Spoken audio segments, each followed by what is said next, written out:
Hello there and welcome to the Dreamy Science channel. I'm so glad you found your way here tonight. Maybe you've had a long day, or maybe you're the kind of person who likes falling asleep to fascinating stories about the natural world rather than counting sheep. Either way, tonight's journey is for you. You've got nothing to do but rest. Let your mind relax, your breathing slow, and your body grow light as if gravity itself has softened its hold. Because tonight we're not simply learning about animals, we're drifting through the world of wolves. These magnificent creatures, often misunderstood and deeply fascinating, have roamed the earth for hundreds of thousands of years. They are hunters and families, teachers and travellers, survivors and storytellers in their own right. Beneath their reputation lies secrets, ancient bonds, invisible languages, and a way of life that has shaped entire ecosystems across continents. Some of what you hear tonight may surprise you, or at the very least spark some curiosity as you drift off to sleep. And just before we begin, if these calm, curious explorations help you unwind, or give you a quiet way to end your day, consider liking and subscribing to the channel. It helps others find their way here too, one sleepy soul at a time. Now, let's begin our journey into the world of wolves. When you picture a wolf in your mind, you might imagine a creature of shadows and moonlight, something wild and untamed moving through ancient forests. And while that image holds a certain truth, the reality of a wolf's body is even more remarkable than myth. Every bone, every muscle, every strand of fur has been shaped by hundreds of thousands of years of evolution, creating an animal so perfectly adapted to its environment that it can thrive in landscapes ranging from frozen Arctic tundra to scorching deserts. Let's start with size, because wolves are not the uniform creatures we might assume. The largest wolves on Earth live in the cold north, in places like west-central Canada, Alaska, and across the vast stretches of northern Asia. Here, a male wolf might weigh anywhere from 100 to 145 pounds, standing about 30 inches tall at the shoulder. These northern giants need their size. In regions where temperatures plummet far below freezing and prey consists of animals like moose and bison that can weigh over 1,000 pounds. Being large is not just an advantage, it's a necessity. But travel south, to the deserts of the Middle East or the forests of India, and you'll find wolves of a different sort entirely. Here, the wolves are smaller, leaner, adapted to climate where prey is scarcer, and the heat demands a different strategy for survival. A wolf in these regions might weigh as little as 40 pounds. The variation is remarkable. Female wolves, regardless of where they live, tend to be about 20% smaller than males, though they are no less formidable. This difference in size between the sexes is common among many predators, though scientists still debate all the reasons why it evolved. The wolf's skeleton tells a story of power and endurance. Unlike many animals, wolves are built not for explosive bursts of speed, but for the long chase, for the endurance hunt that can last for miles across rough terrain. Their bones are dense and strong, providing both the power to bring down prey that outweighs them, and the resilience to absorb the impact of running over rocky ground or leaping through snow. The skull of a wolf is particularly fascinating. It's long and narrow, typical of carnivorous animals, with strong cheek muscles that house the powerful machinery needed to bite, hold, and tear. Inside that skull sits a brain with remarkable capacity. The wolf's cerebral cortex, the part of the brain responsible for complex thought and social behaviour, is well developed. This isn't surprising when you consider that wolves live in highly organised social groups, coordinate sophisticated hunts, and communicate through an intricate system of vocalizations, body language, and chemical signals. One of the most distinctive features of a wolf's skeleton is found in the forelimbs. The radius and ulna, the two bones in the foreleg, are locked in position, unable to rotate. At first, this might seem like a limitation. After all, you can rotate your forearm to turn your hand palm up or palm down. A wolf cannot do this. But this rigid structure serves a crucial purpose. When a wolf runs, that locked position provides extraordinary stability. Combined with narrow collarbones and specially adapted wrist bones, the wolf's front legs become powerful pistons driving it forward with efficiency and strength. A wolf can trot at 5 miles per hour for hours on end, and when necessary it can sprint at speeds approaching 40 miles per hour in short bursts. Now let's consider the wolf's paws, which are marvels of natural engineering in their own right. Each front paw has 5 toes, while the hind paws have 4. Between those toes is a slight webbing that serves multiple purposes. In snow, it acts like a snowshoe, distributing the wolf's weight over a larger surface area and preventing it from sinking. Imagine trying to walk through deep snow in regular shoes versus snowshoes.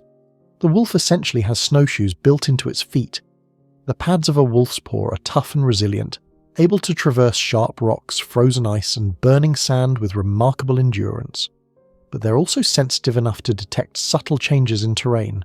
Between each toe are scent glands that leave chemical markers with every step.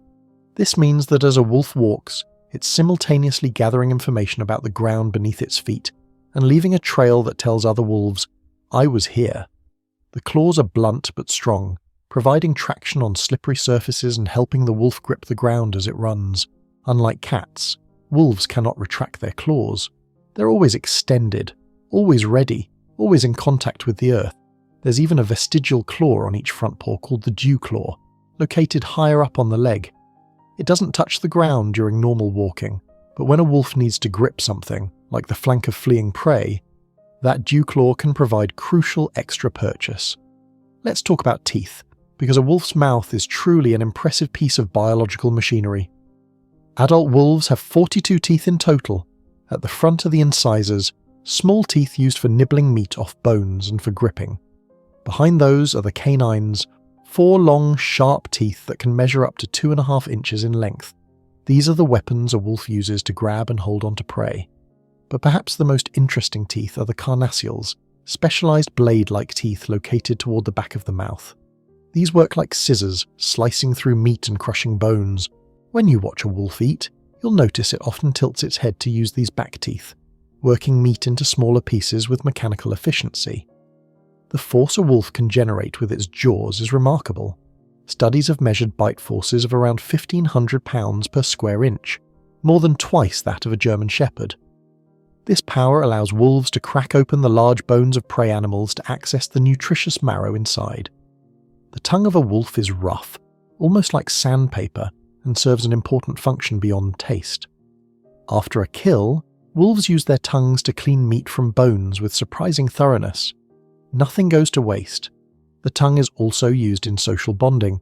Wolf pups lick the mouths of adult wolves to stimulate regurgitation of food, and this behavior continues into adulthood as a gesture of affection and submission. Now, the fur. Oh, the remarkable fur of a wolf. It's a 2-layered system that would make the finest outdoor clothing manufacturers envious. The outer layer consists of long guard hairs, sometimes measuring 4 to 5 inches in length.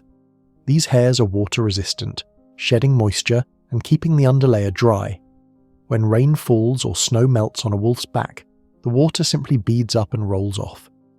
Beneath this protective outer coat lies a dense undercoat of short, soft fur that provides insulation. This undercoat is incredibly efficient, trapping air close to the body and creating a thermal barrier that keeps a wolf warm even in temperatures that would kill most mammals. The colour of a wolf's fur varies tremendously. Despite their name, grey wolves come in a rainbow of shades.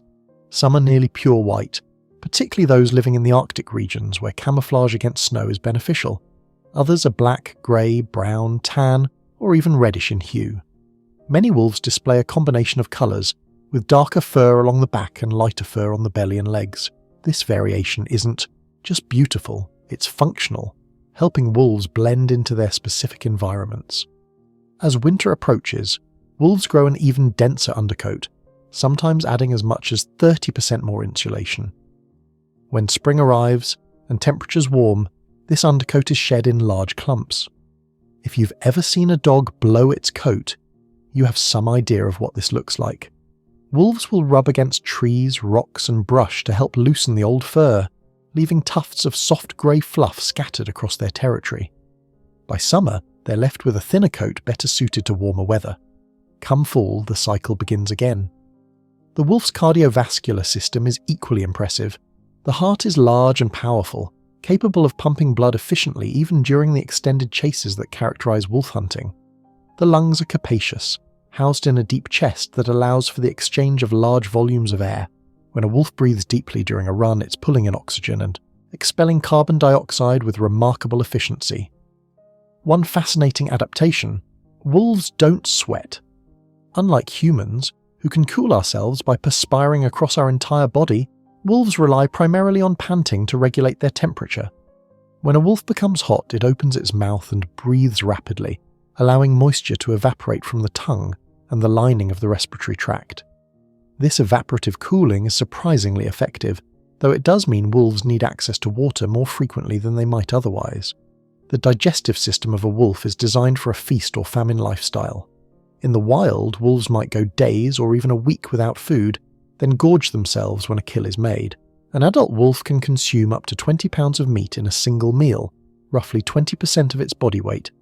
Imagine if you could eat 20% of your body weight in one sitting. For most people, that would be 30 or 40 pounds of food. It's difficult to even picture. This ability to eat enormous amounts at once is possible because the wolf's stomach is highly elastic, able to expand significantly. The intestines are relatively short compared to those of herbivores, reflecting the wolf's carnivorous diet. Meat is easier to digest than plant matter, so wolves don't need the lengthy digestive tract that animals like deer or horses require. The sense organs of a wolf deserve their own discussion, but even in brief, they're worth marvelling at. The nose, in particular, is extraordinary. While we'll explore the wolf's sense of smell in greater detail later, for now, know this. A wolf has approximately 200 million scent receptors in its nose. Humans have about 6 million. This means a wolf's sense of smell is roughly 100 times more sensitive than ours, perhaps even more under ideal conditions. The eyes of a wolf are positioned slightly forward on the head, providing binocular vision that helps with depth perception, an essential trait for a predator that must judge distances when pursuing prey. Wolves can see well in low light, thanks to a reflective layer behind the retina called the tapetum lucidum. This is the same structure that makes a cat's or dog's eyes appear to glow when light hits them at night. The tapetum lucidum reflects light back through the retina, giving the photoreceptors a second chance to capture it, and effectively doubling the eye's sensitivity to light. The ears are large and mobile, able to rotate independently to pinpoint the source of sounds. This is more than just convenient, it's a survival mechanism. A wolf hunting in tall grass might hear the rustle of a vole from 30 feet away and use its ears to locate the source of the sound with startling precision, even though it cannot see the small animal. Inside the body, the reproductive system follows a pattern common to many mammals, but with some interesting variations. Wolves are seasonal breeders, with females typically entering estrus once per year, usually in late winter. This timing ensures that pups are born in spring when prey is becoming more abundant and the weather is warming. The male's reproductive anatomy is similar to that of domestic dogs, though proportionally larger. Female wolves have a gestation period of about 63 days, roughly 9 weeks. During this time, hormonal changes prepare her body for the demands of pregnancy and nursing. When the pups are born, they're completely helpless, blind, deaf, and unable to regulate their own body temperature. The mother's body continues to sustain them through milk rich in fat and nutrients. Every system in a wolf's body works in concert with the others. The muscular system, for instance, is powerful and lean, built for endurance rather than bulk. Wolves don't need the massive muscles of a bear or the explosive power of a cat. What they need is the ability to keep moving, to chase prey for miles if necessary, to patrol territories that can span hundreds of square miles. The nervous system coordinates all of this, processing vast amounts of sensory information every second. When a wolf hunts, its brain is receiving input from its nose about the scent trail of prey, from its eyes about movement in the distance, from its ears about sounds that might indicate alarm or opportunity, from its paws about the texture and stability of the ground beneath its feet. All of this information is integrated, analysed, and transformed into action in fractions of a second. Even the tail, which might seem like a simple appendage, serves multiple purposes. It's a counterbalance when running, helping the wolf make sharp turns at speed.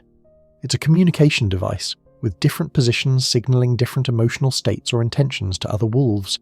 It's even a blanket on cold nights, as wolves will often curl up with their tails wrapped over their noses to conserve heat and warm the air they breathe. There's a beauty in the efficiency of it all. Nothing is wasted, nothing is extraneous. Every feature has been refined by evolution, every system optimized for a life that demands both power and endurance, both individual prowess and social cooperation. The wolf's body is a testament to the elegance of natural selection. a reminder that sometimes the most complex problems have solutions that look, from the outside, almost simple in their perfection. As you lie here, perhaps you can imagine what it might feel like to inhabit such a body. To run for miles without tiring, to hear the footsteps of prey from 100 yards away, to smell the world in layers of information we can scarcely comprehend. The wolf experiences reality in a way fundamentally different from our own, yet no less valid, no less rich. Its body is its tool, its weapon, its shelter, and its means of connecting with others of its kind. And now, as we move from anatomy to communication, remember that the physical form we've just explored is what allows wolves to live the complex social lives they lead. The body is the foundation upon which everything else is built. If you've ever heard a wolf howl in the wild, or even in a recording, you know there's something about that sound that reaches into a primal part of human consciousness. It's haunting and beautiful, lonely and communal all at once. But howling is just one small part of an incredibly sophisticated communication system that wolves have developed over hundreds of thousands of years. Tonight, as we explore how wolves talk to each other, you might be surprised to discover just how much they have to say. Let's begin with that most iconic of wolf sounds, the howl. Contrary to popular belief and countless works of fiction, wolves do not howl at the moon. The phases of the moon have no effect on wolf vocalization. What does trigger howling is the need to communicate across distances. A wolf's howl can travel for miles under the right conditions, up to 10 miles across open terrain on a calm night. The low pitch and long duration of a howl make it perfectly suited for long-distance transmission through forests, across valleys, and over tundra. Wolves howl for many reasons. One of the most common is to assemble the pack, particularly before and after hunts.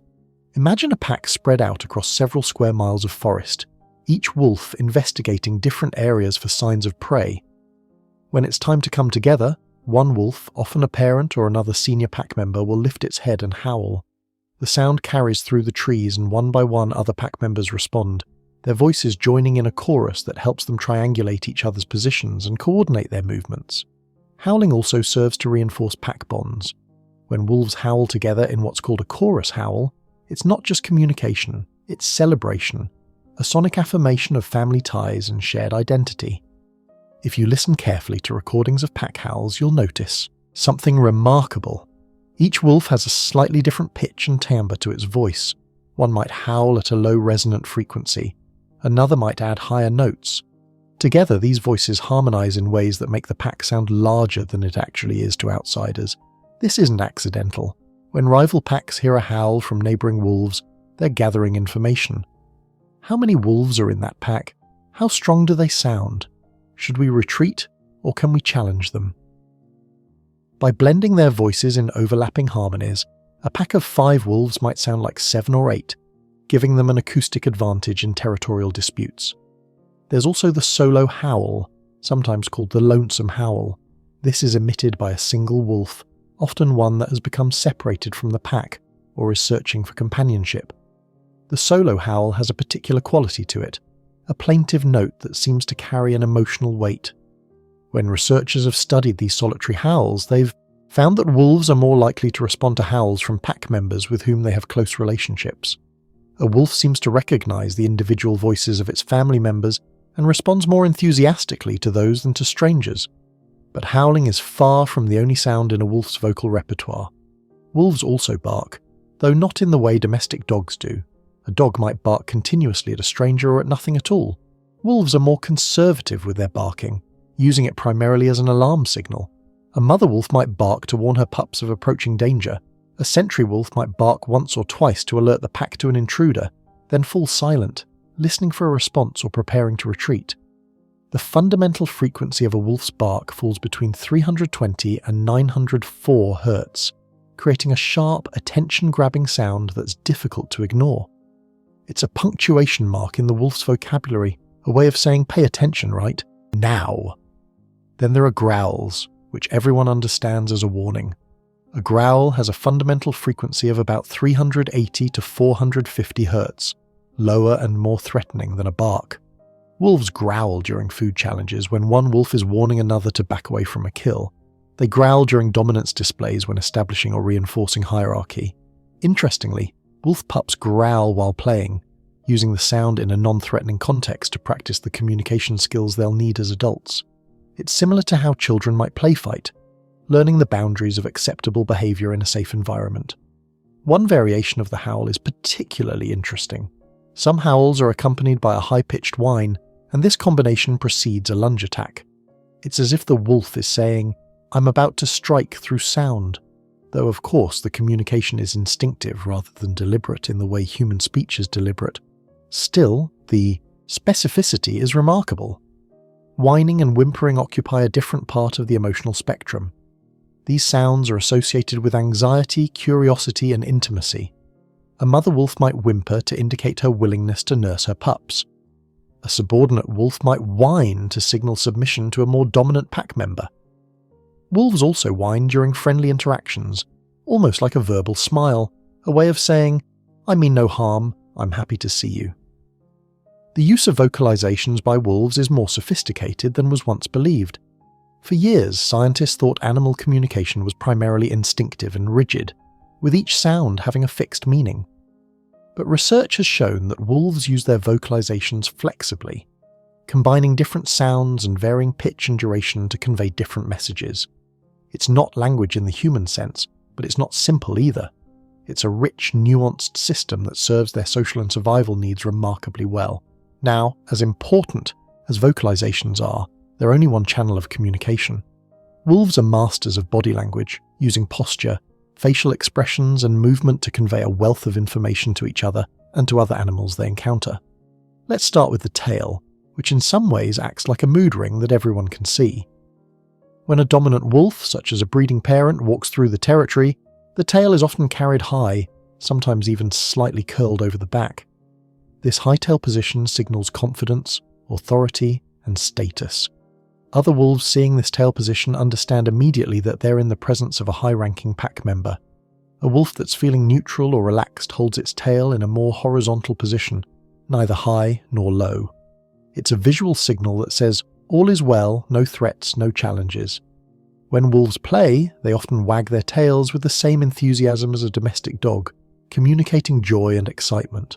But when a wolf becomes submissive or fearful, the tail drops. It might be held low, parallel to the ground, or it might be tucked between the legs, sometimes all the way up against the belly. This tucked position is a clear signal of submission, a way of saying, "I acknowledge your higher status, please don't hurt me." The tail isn't just a signal to other wolves, it's also a scent dispenser.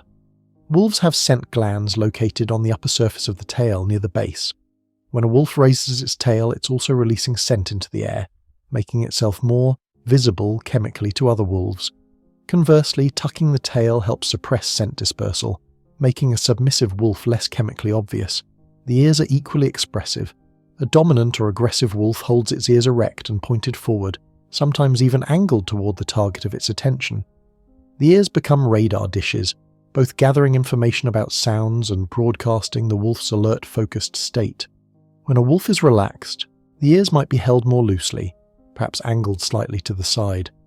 A fearful or submissive wolf will flatten its ears against its head, reducing its profile and signaling non-aggression.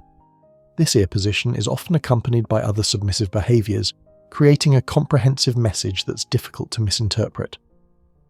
The facial expressions of wolves are remarkably complex. Research has shown that wolves, along with domestic dogs, have facial color patterns that make it easy to identify where they're looking. The eyes are surrounded by distinctive fur patterns that highlight the direction of the gaze, and wolves use eye contact as a form of communication. A dominant wolf will often stare directly at a subordinate, maintaining eye contact in a way that asserts authority. The subordinate wolf, recognizing this challenge, will typically avert its gaze, looking away to signal acceptance of the dominant wolf's status. It's a silent conversation happening through nothing more than glances. When a wolf wants to display aggression or assert dominance, it might curl its lips to expose its teeth, particularly the large canines. The teeth become weapons on display, a visual reminder of what could happen if the message isn't received. At the same time, the wolf might wrinkle its nose, creating a fearsome expression that's unmistakable. But not all facial expressions are threatening. When wolves greet each other, especially close family members, they engage in gentle behaviours like nose touching, cheek rubbing, and muzzle licking. These are affiliative behaviours, ways of reinforcing social bonds and expressing affection. When you see a subordinate wolf lick the muzzle of a dominant wolf, it's a gesture of respect and intimacy combined, a way of maintaining harmony within the pack. Body posture communicates volumes. A dominant, aggressive wolf carries itself with deliberate, slow movements. The body is held high, making the wolf appear as large as possible. The head is up, the stance is wide and stable. This is a wolf that's confident and ready to back up its status with action if necessary. A submissive wolf does the opposite. It lowers its body, sometimes crouching close to the ground.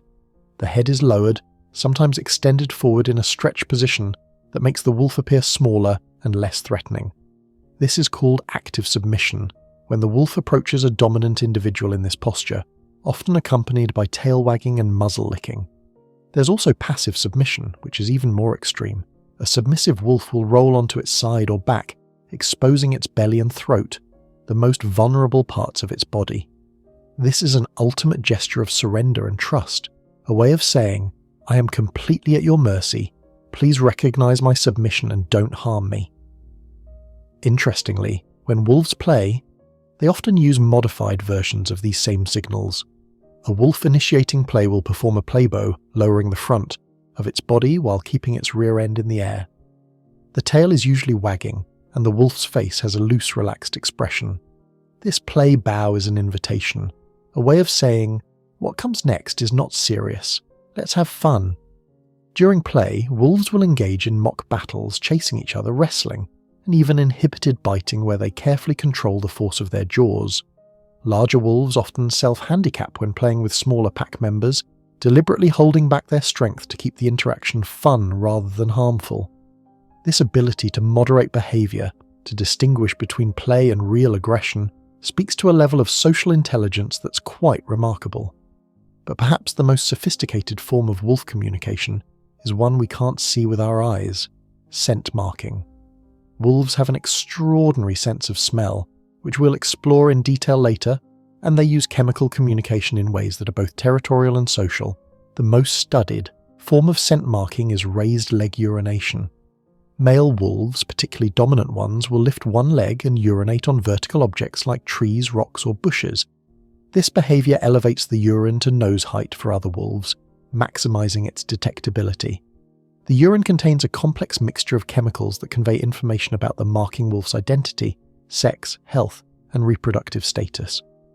Wolves mark their territory boundaries frequently, creating chemical fence posts that tell neighbouring packs this area is occupied.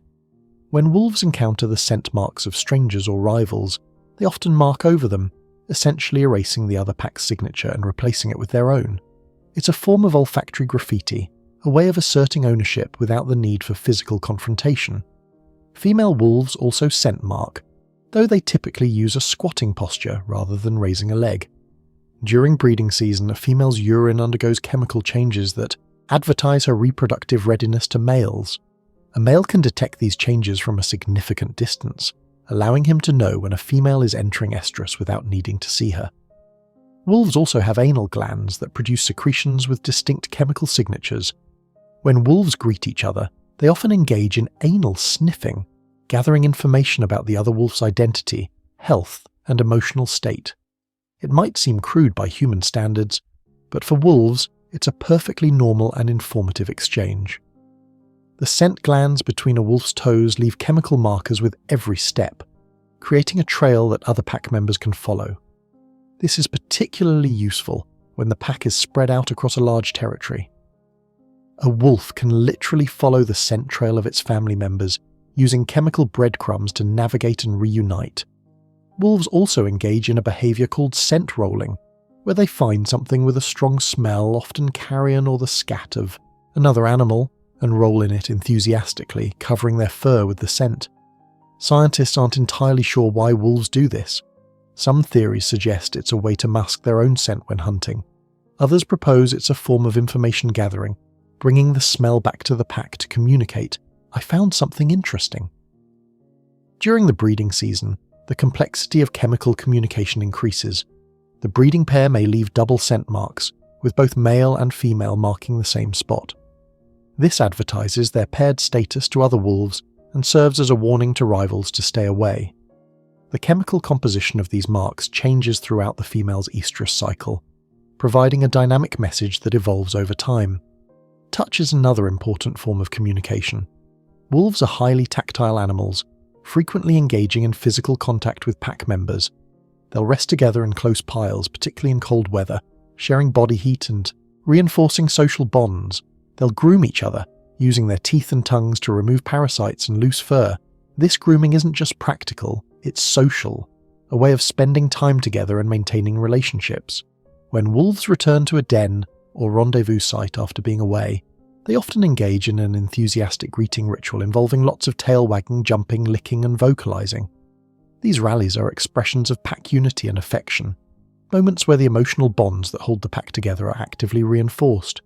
Even aggression in wolves is often more about communication than actual violence. Most disputes within a pack are resolved through ritualized displays rather than serious fighting. One wolf might pin another, standing over it in a dominance display, but rarely will this escalate to the point of significant injury. The message is sent and received, the hierarchy is reinforced, and both wolves move on. When fights do occur, they're usually between rivals from different packs competing for territory or breeding rights. Even then, wolves seem to have an understanding of rules. Once one wolf clearly submits, the dominant wolf typically backs off rather than continuing the attack. There are exceptions, particularly in territorial battles, but in general, wolves seem to prefer communication that establishes order without excessive bloodshed. One fascinating recent discovery is that wolves may use a form of reconciliation behavior. After a conflict, subordinate wolves often engage in nose-touching with the wolves they fought with. The more intense the fight, the more likely reconciliation behaviors follow. Researchers believe this nose-touching and other friendly behaviors serve to repair damaged relationships and reduce tension within the pack. This makes evolutionary sense. Wolves depend on their pack for survival. If every conflict resulted in lasting enmity, the pack's cohesion would break down. By having mechanisms for apology and reconciliation, wolves maintain the social bonds they need to hunt cooperatively, raise young, and defend territory. The sophistication of wolf communication challenges the old view of animals as simple, instinct-driven creatures. Wolves make decisions about what signals to send and how to respond to the signals of others. They recognize individual pack members and adjust their behavior based on past interactions and current context. They can be deceptive, playful, affectionate, and strategic. They have individual personalities that affect how they communicate, with some wolves being more vocal and others more reserved. As you rest here tonight, imagine what it might be like to communicate in this multi-layered way. Every howl carrying information across miles of wilderness, every tail position visible from dozens of yards away, every scent mark readable like a newspaper to those with the nose to interpret it. Wolves live in a world of constant communication, a continuous exchange of information that binds them to their families and connects them to their environment in ways we're only beginning to understand. And in that communication, in those howls that echo through the night, there's something ancient and powerful, a reminder that language in all its forms is one of the most sophisticated tools life has developed, not just in humans, but in wolves too, in their own way, equally complex, equally essential. For many years, our understanding of wolf packs was fundamentally wrong. Popular culture, and even some early scientific literature, portrayed wolf packs as hierarchical structures dominated by an alpha male who achieved his position through fighting and maintained it through aggression. Beneath the alpha was a rigid pecking order with beta wolves, mid-ranking wolves, and lowly omega wolves at the bottom, all competing for status in a kind of lupine corporate ladder. But this model came primarily from observations of captive wolves, groups of unrelated individuals thrown together in confined spaces. In the wild, wolf packs look nothing like this. In nature, a wolf pack is not a collection of rivals living under the rule of a tyrant, it's a family. And understanding this changes everything about how we see wolves. Let's start with the basics. A typical wolf pack consists of a breeding pair, often called the alpha male and alpha female, though many researchers now prefer simply calling them the breeding pair or the parents. These two wolves are the foundation of the pack. They are in most cases the only pair that breeds, and the rest of the pack consists of their offspring from current and previous years. Think of it this way. The alpha male is not a wolf who fought his way to the top of a hierarchy of rivals. He's a father. The alpha female is not a female who dominated other females through aggression. She's a mother. And the subordinate wolves are not rivals waiting for their chance to overthrow. The leaders, they're the kids. This family structure makes so much more sense when you think about wolf behavior. Pups are born helpless and require months of intensive care. They need to be fed, protected, taught how to hunt, and integrated into pack life. Having multiple family members present to help with these tasks dramatically increases the pup's chances of survival. It's not so different from human extended families, where grandparents, aunts, uncles, and older siblings help care for the youngest generation. Young wolves typically stay with their birth pack for 2 or 3 years. During this time, they're learning essential survival skills. They're honing their hunting abilities, learning the territory, understanding how to communicate, and discovering their place in the family dynamic. But eventually, most young wolves disperse, leaving their birth pack to find mates and establish families of their own. This dispersal behavior, called, appropriately enough, dispersal, is one of the most dangerous times in a wolf's life. A lone wolf must travel through unfamiliar territory, often passing through the territories of other packs who will view it as an intruder. It must find food on its own, which is significantly harder for a solitary wolf than for a pack, and it must locate either another lone wolf or an existing pack with a vacancy for a breeding position. Many dispersing wolves don't make it. Some are killed by other wolves, some starve, some are killed by human hunters or hit by vehicles. But those who survive can travel remarkable distances. Wolves have been documented dispersing over 500 miles from their birth territories, crossing mountains, rivers, and highways in their search for a new home. Why do wolves disperse if it's so dangerous? The answer lies in genetics and opportunity. In most packs, only the breeding pair produces pups. This means a young wolf that stays in its birth pack has little chance of reproducing. By dispersing, even with all the risks involved, a wolf has the opportunity to find a mate and pass on its genes. From an evolutionary perspective, this risk is worth taking. Sometimes, young wolves disperse in groups, with siblings leaving together. This can provide some of the benefits of pack life during the vulnerable dispersal period. Siblings can hunt cooperatively and defend each other from threats. When these dispersal groups encounter lone wolves from other families, they sometimes form new packs, combining bloodlines and creating genetic diversity. Pack formation can happen in other ways too. Sometimes an established pack will split, with a subordinate breeding pair breaking away to form their own family group, often in adjacent territory. This happens more frequently in areas with high prey density, where there's enough food to support multiple packs in close proximity. The size of wolf packs varies considerably. Small packs might consist of just 2 wolves, a newly paired couple who haven't yet had, pups or whose previous litters didn't survive. Average packs tend to have 4 to 9 members, but large packs can grow to 15 wolves or more. The Druid Peak Pack in Yellowstone National Park once had 37 members, though this was exceptional and occurred under unusual circumstances of abundant prey and protected status. Larger packs have advantages and disadvantages. With more members, they can take down larger prey and defend bigger territories. They have more individuals to help care for pups and more eyes and noses to watch for danger or locate prey. But larger packs also require more food, which can be a strain when prey is scarce. And the social dynamics become more complex as the group size increases. Within the pack, each wolf has a role to play, though these roles are more fluid than the old rigid hierarchy model suggested. The breeding pair, by virtue of being the parents, naturally occupy positions of authority. They make many of the decisions about when to hunt, where to den, and how to respond to threats. Their experience and knowledge are valuable assets to the pack. The beta wolf, if there is one, is often the second in command, a mature offspring who has chosen to remain with the pack and who may eventually inherit a breeding position if one of the parents dies or becomes too old to reproduce. The beta helps maintain order and can step into leadership roles when necessary. Mid-ranking wolves are typically younger offspring, adolescents and young adults who are still learning and developing. They participate in hunts, help care for pups, and contribute to pack activities, but they're not yet ready for the responsibilities of leadership. At the bottom of the traditional hierarchy was the Omega wolf, portrayed as the scapegoat of the pack, bullied and harassed by others. In reality, the Omega role, when it exists at all, is more nuanced. Some wolves do occupy lower social positions, and they may be the target of occasional aggression from more dominant pack members. But this isn't constant torment. Often the omega is simply a younger or more timid individual who hasn't yet established a higher rank, and in many packs, the concept of a distinct omega wolf doesn't really apply. The family structure is more egalitarian than the old model suggested. What is absolutely clear is that dominance in wolf packs is not primarily about physical combat. It's about age, experience, and relationships. Parents are naturally dominant over their offspring, not because they fight them, but because they are respected and their authority is accepted. Think about how human families work. Parents don't maintain authority over young children through force. The authority is inherent in the relationship.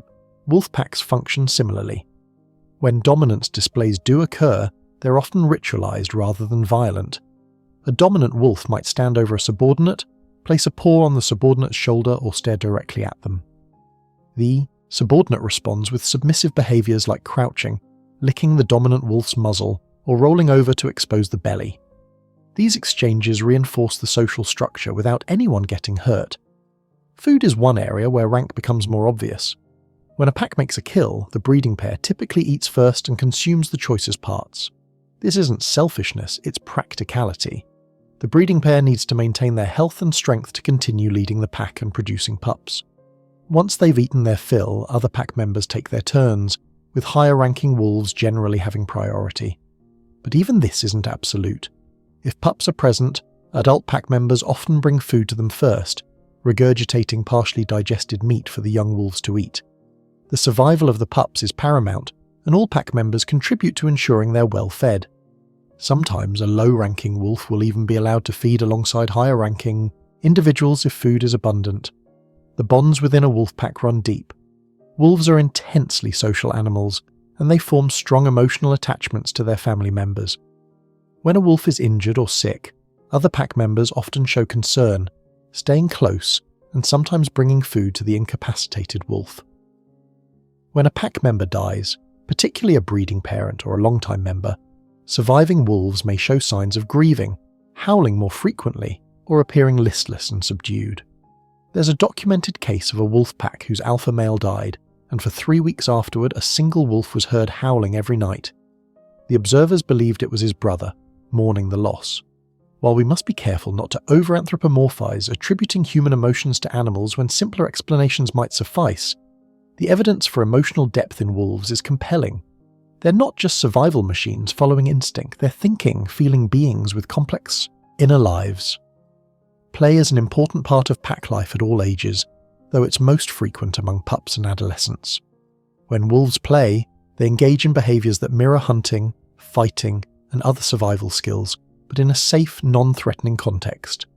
Pups chase each other, pounce, and practice the bite inhibition they'll need when hunting real prey. Adult wolves sometimes join in, carefully moderating their strength to avoid hurting the youngsters. Through play, young wolves learn the physical skills they'll need as adults, but they also learn social skills. They discover how to read body language, how to respond to different signals, and what happens when they cross boundaries. A pup that bites too hard during play might be temporarily ostracized by the other pups, a powerful lesson in appropriate behavior. The pack also serves as a cultural repository. Wolves pass knowledge from generation to generation through observation and participation. Experienced hunters teach younger wolves, where prey tends to gather, how to approach different species and what strategies work in different terrains. This knowledge isn't encoded in genes, it's learned and transmitted, making it cultural in a real sense. Different packs can develop different hunting specializations based on the prey available in their territory and the techniques that have proven successful. A pack in wolf territory might become experts at hunting caribou, developing strategies specific to that prey. A pack in forested regions might specialize in deer, using the dense vegetation to their advantage. When young wolves disperse and form new packs, they bring this knowledge with them, but they also innovate, developing new techniques suited to their new circumstances. The pack territory is central to wolf life. Most packs defend a specific area, the size of which depends on prey density and the number of wolves in the pack. In regions with abundant prey, like Minnesota with its high deer populations, territories might be relatively small, perhaps 30 to 120 square miles. In areas with sparse prey, like the Canadian Arctic, territories can exceed 1,000 square miles. Wolves patrol their territories regularly, marking boundaries with scent and howling to announce their presence. These patrols serve multiple purposes. They allow the pack to monitor prey movements, check on den sites and rendezvous points, and watch for intruders. When wolf packs encounter each other, the results can vary. Sometimes the packs avoid each other, respecting territorial boundaries. Other times, particularly if prey is scarce or one pack is significantly larger, conflict erupts. Territorial battles between wolf packs can be deadly. Wolves don't have the same inhibitions about seriously injuring or killing wolves from other packs that they have toward members of their own family. These fights are one of the leading causes of natural wolf mortality in some populations. It's a harsh reality that underscores how important territory is to wolf survival. The land a pack controls determines how much food is available, and food determines whether pups can be raised successfully. Within their territory, packs have specific sites they use for different purposes. Dens are used for giving birth and raising very young pups during the first few weeks of life. These dens might be enlarged burrows originally dug by other animals, natural caves, or hollows among tree roots. Wolves often reuse the same dens year after year, particularly if they've proven safe and successful. As the pups grow older and become more mobile, the pack abandons the den and moves to what's called a rendezvous site, usually an area with good visibility, access to water, and proximity to good hunting grounds. The rendezvous site becomes a hub of activity, a place where pups play, rest, and wait while adults go out to hunt. Multiple rendezvous sites might be used throughout the summer as the pack moves around its territory following prey. The division of labour within a pack extends to pup rearing. The mother wolf is most attentive to newborn pups, nursing them and staying close to guard them. But as the pups grow, other pack members increasingly participate in their care. Wolves that aren't parents, sometimes called aunts, uncles, or helpers, bring food to pups, guard them from danger, play with them, and help teach them the skills they'll need. This cooperative breeding system is one of the reasons why wolf packs can successfully raise large litters. A breeding pair on its own would struggle to feed and protect 4 to 6 pups, while also hunting enough food for themselves. But with help from older siblings and other relatives, the burden is distributed, and survival rates increase dramatically. The social complexity of wolf packs is truly remarkable. Recent research using GPS collars and detailed observations has revealed that wolves have recognizable friendships within packs. Some pack members spend more time together than others. They howl together more frequently, rest near each other, and engage in more social behaviors. These relationships aren't just about rank. They're about genuine affinity and preference. Wolves also seem capable of strategic social behavior. They'll form coalitions to support each other in disputes, change their behavior based on which pack members are present, and make decisions that suggest they're thinking about social consequences. This level of social intelligence rivals that of primates and demonstrates that wolves are far more sophisticated than they're often given credit for. As you drift here tonight, imagine being part of a wolf pack. You'd know every member intimately, recognizing them not just by sight and smell, but by the nuances of their behavior, their vocalizations, their roles in the family. You'd share in the joy of a successful hunt, the anxiety of a territorial intrusion, the satisfaction of pups, taking their first wobbly steps outside the den. Your survival would depend on your family, and their survival would depend on you. It's a life of deep connection, of purpose embedded in relationships, of finding your place in something larger than yourself. The wolf pack, far from being a brutal hierarchy, is a family bound by cooperation, affection, and shared purpose. It's one of nature's most elegant solutions to the challenges of survival, a reminder that sometimes strength comes not from individual power, but from working together. There's a reason wolves hunt in packs, and it's not just because they can. Hunting is dangerous, energy-intensive work, and prey animals are far from helpless. A single moose can weigh over 1,000 pounds and deliver kicks powerful enough to shatter a wolf's skull. A bison is even larger and more formidable. Even deer, though smaller, can inflict serious injuries with their sharp hooves. For wolves, hunting isn't just about finding food, it's about finding food while minimizing the risk of injury or death. Pack hunting allows wolves to tackle prey much larger than any individual could handle alone. It distributes the physical demands of the hunt across multiple individuals, and it increases success rates through coordination and strategy. But what's particularly fascinating is that wolf hunting behavior, once thought to require complex communication and rigid hierarchies, may actually emerge from simple rules that each wolf follows independently. Let's start with how a hunt begins. Wolves spend a lot of time searching for prey, travelling across their territory with noses and eyes alert for any signs of potential food. They can cover 30 miles or more in a single day, trotting along at about 5 miles per hour with a gait so efficient they can maintain it for hours without tiring.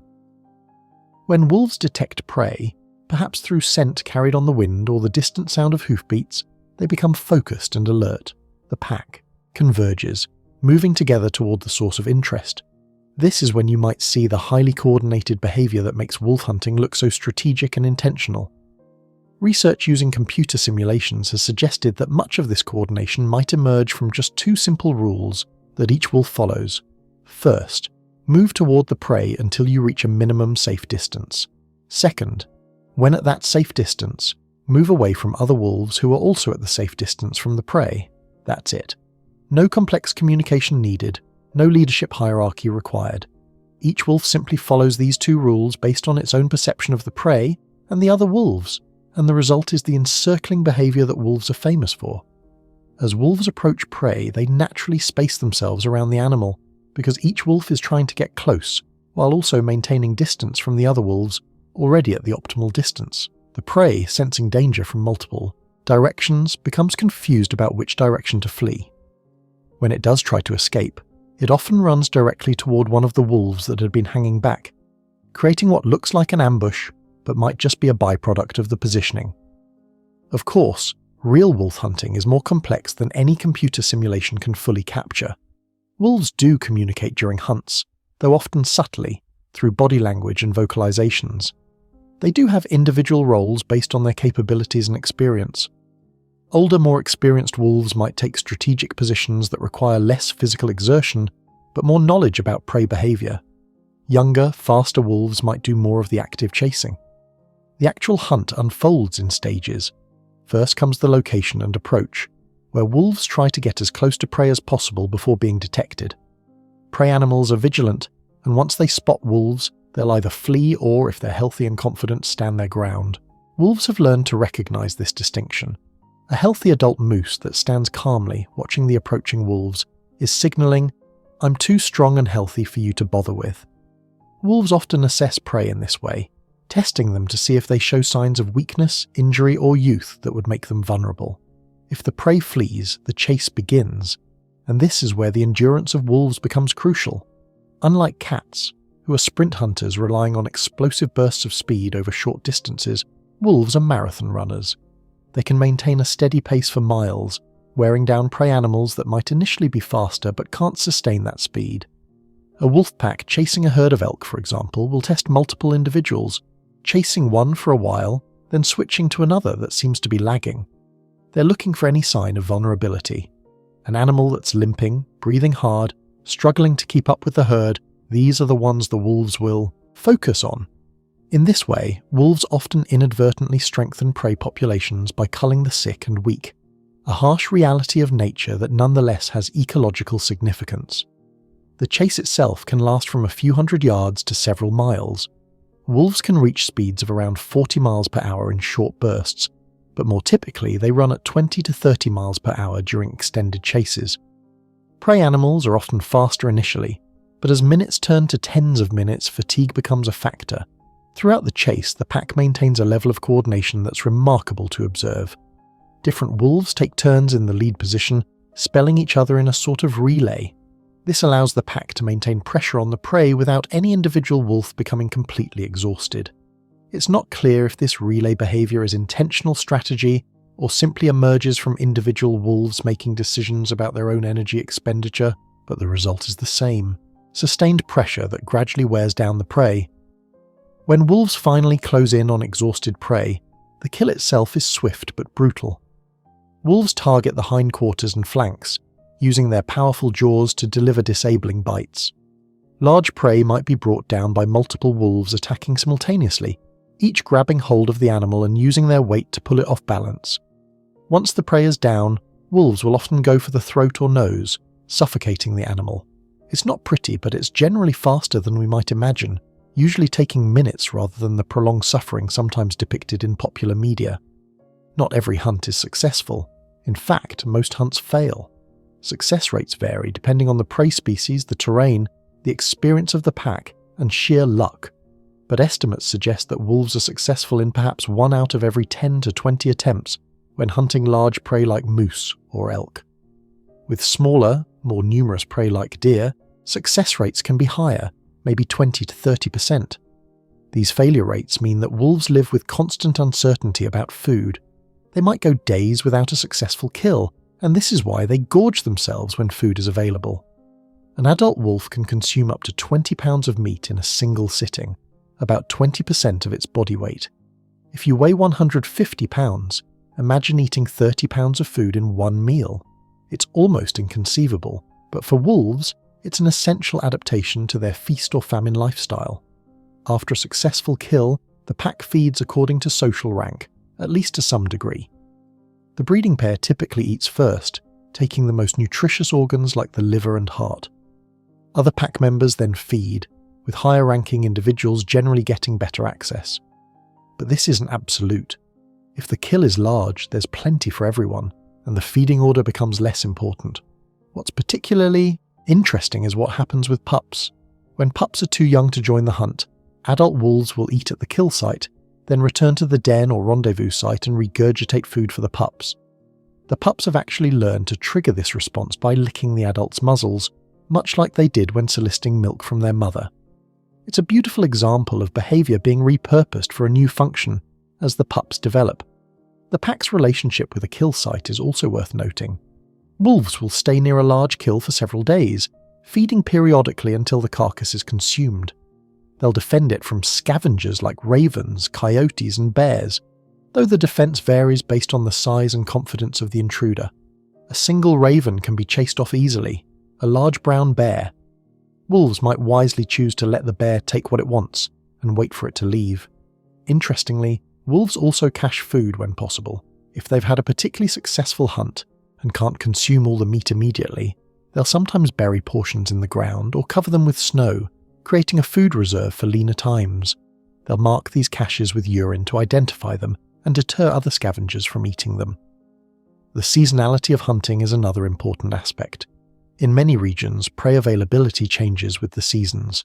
In winter, deep snow can make it harder for prey to escape, but it also makes it harder for wolves to travel.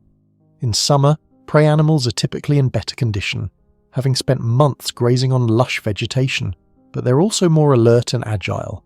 Wolves adjust their hunting strategies accordingly, sometimes focusing on different prey species at different times of year. Some packs develop specialized hunting techniques adapted to their specific environment and prey. Packs that hunt mountain sheep, for example, have learned to use upslope pursuits, chasing sheep upward where the wolves' superior endurance gives them an advantage over the sheep's initial speed. Packs hunting bison have been observed driving their prey into boggy ground, where the massive animals become vulnerable as they struggle through the mud. These specialized techniques are examples of cultural knowledge being passed through generations. Young wolves learn by observing and participating in hunts alongside experienced pack members. They learn where prey tends to be found, what signs indicate a vulnerable animal, how to coordinate with other wolves, and what strategies work in different situations. This knowledge isn't innate, it's taught and learned, making it genuinely cultural. There's also evidence that pack stability affects hunting success.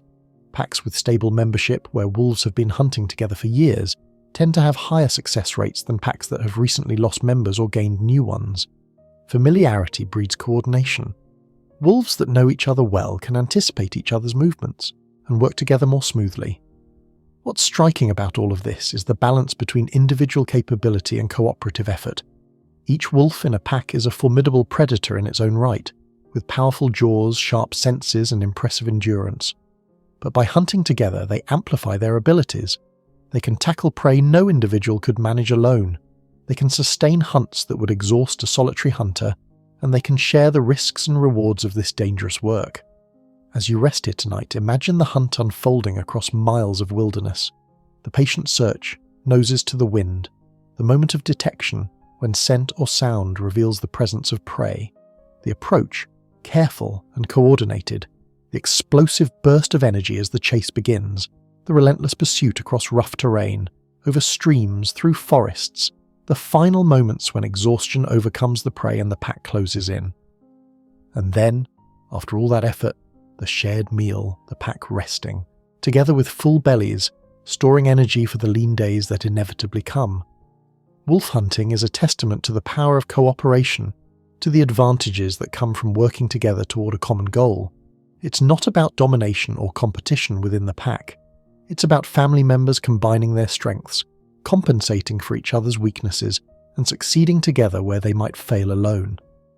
In this, wolves have something to teach us about the value of working together, of sharing both burdens and rewards.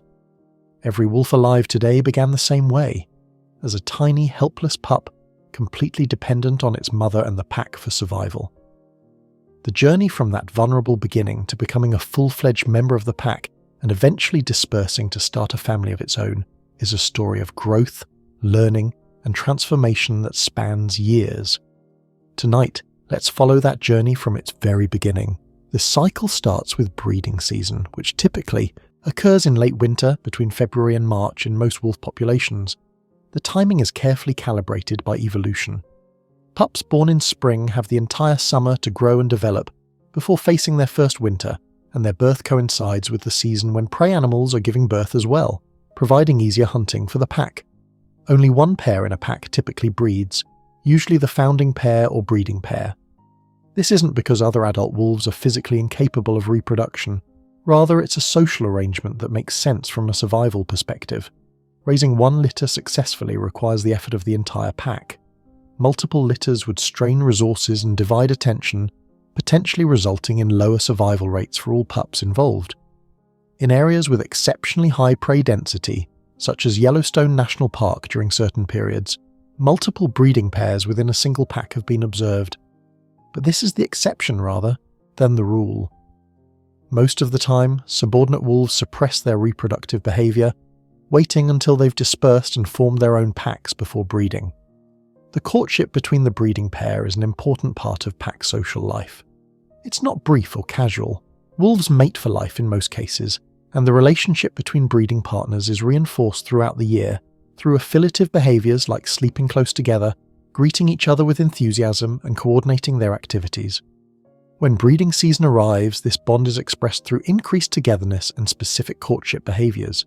The female wolf, or she-wolf, enters estrus once per year. This period of fertility lasts only about a week, and it's during this narrow window that mating occurs. The male is attentive during this time, staying close to the female and guarding her from potential rivals, though in a stable pack, such rivalry is rare. After successful mating, the female wolf undergoes a gestation period of approximately 63 days, just under 9 weeks. During this time, her body undergoes remarkable changes as the embryos develop. In the final weeks before birth, she becomes noticeably pregnant, her belly swelling as the pups grow. As her due date approaches, the pregnant female begins seeking out a suitable den. This might be an existing structure that the pack has used in previous years, or she might choose a new site. Good dens offer protection from the elements and from predators. They might be enlarged burrows originally dug by foxes or badgers, natural caves in rocky areas, spaces beneath fallen trees with extensive root systems, or in rare cases dens dug entirely by the wolves themselves.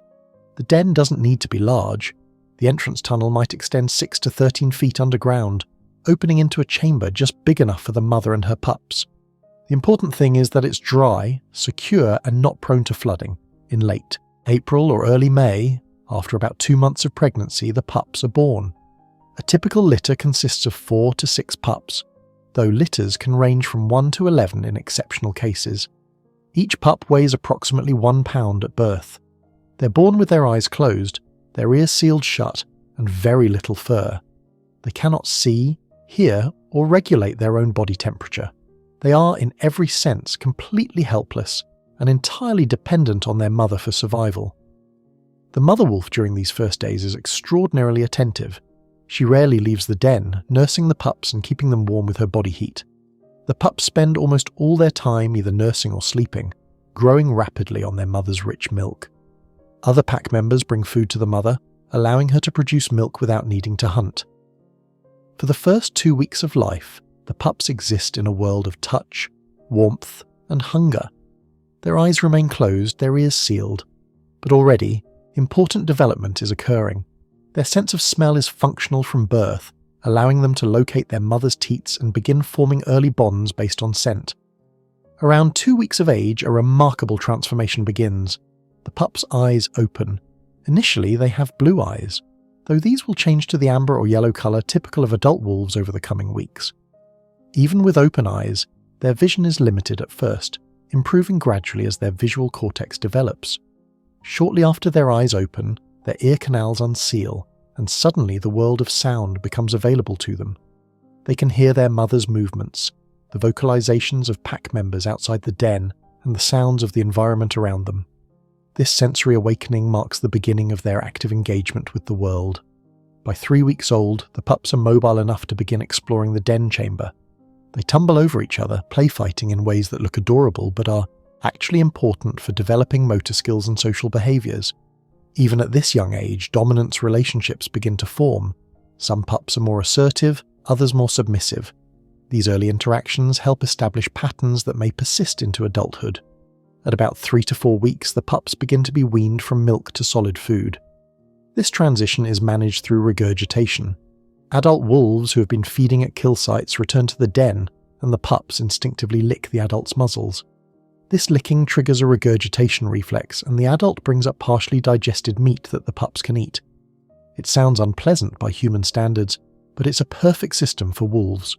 The food is partially broken down, making it easier for young digestive systems to handle, and it eliminates the need to carry meat back to the den, which would be difficult and potentially attract scavengers. By 6 to 8 weeks old, the pups are ready to emerge from the den. This is a momentous occasion, their first glimpse of the world beyond the dark tunnel where they were born. Initially, they don't venture far, staying close to the den entrance where they can quickly retreat if frightened. But gradually, their confidence grows. Once the pups are mobile, the pack typically abandons the den and moves to a rendezvous site, an area above ground where the pups can stay while adults hunt.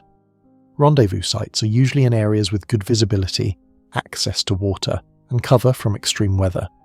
The pups play here, rest in the shade, and wait for the adults to return with food. During this time, the pups are growing rapidly. By 3 months old, they might weigh 20 to 30 pounds.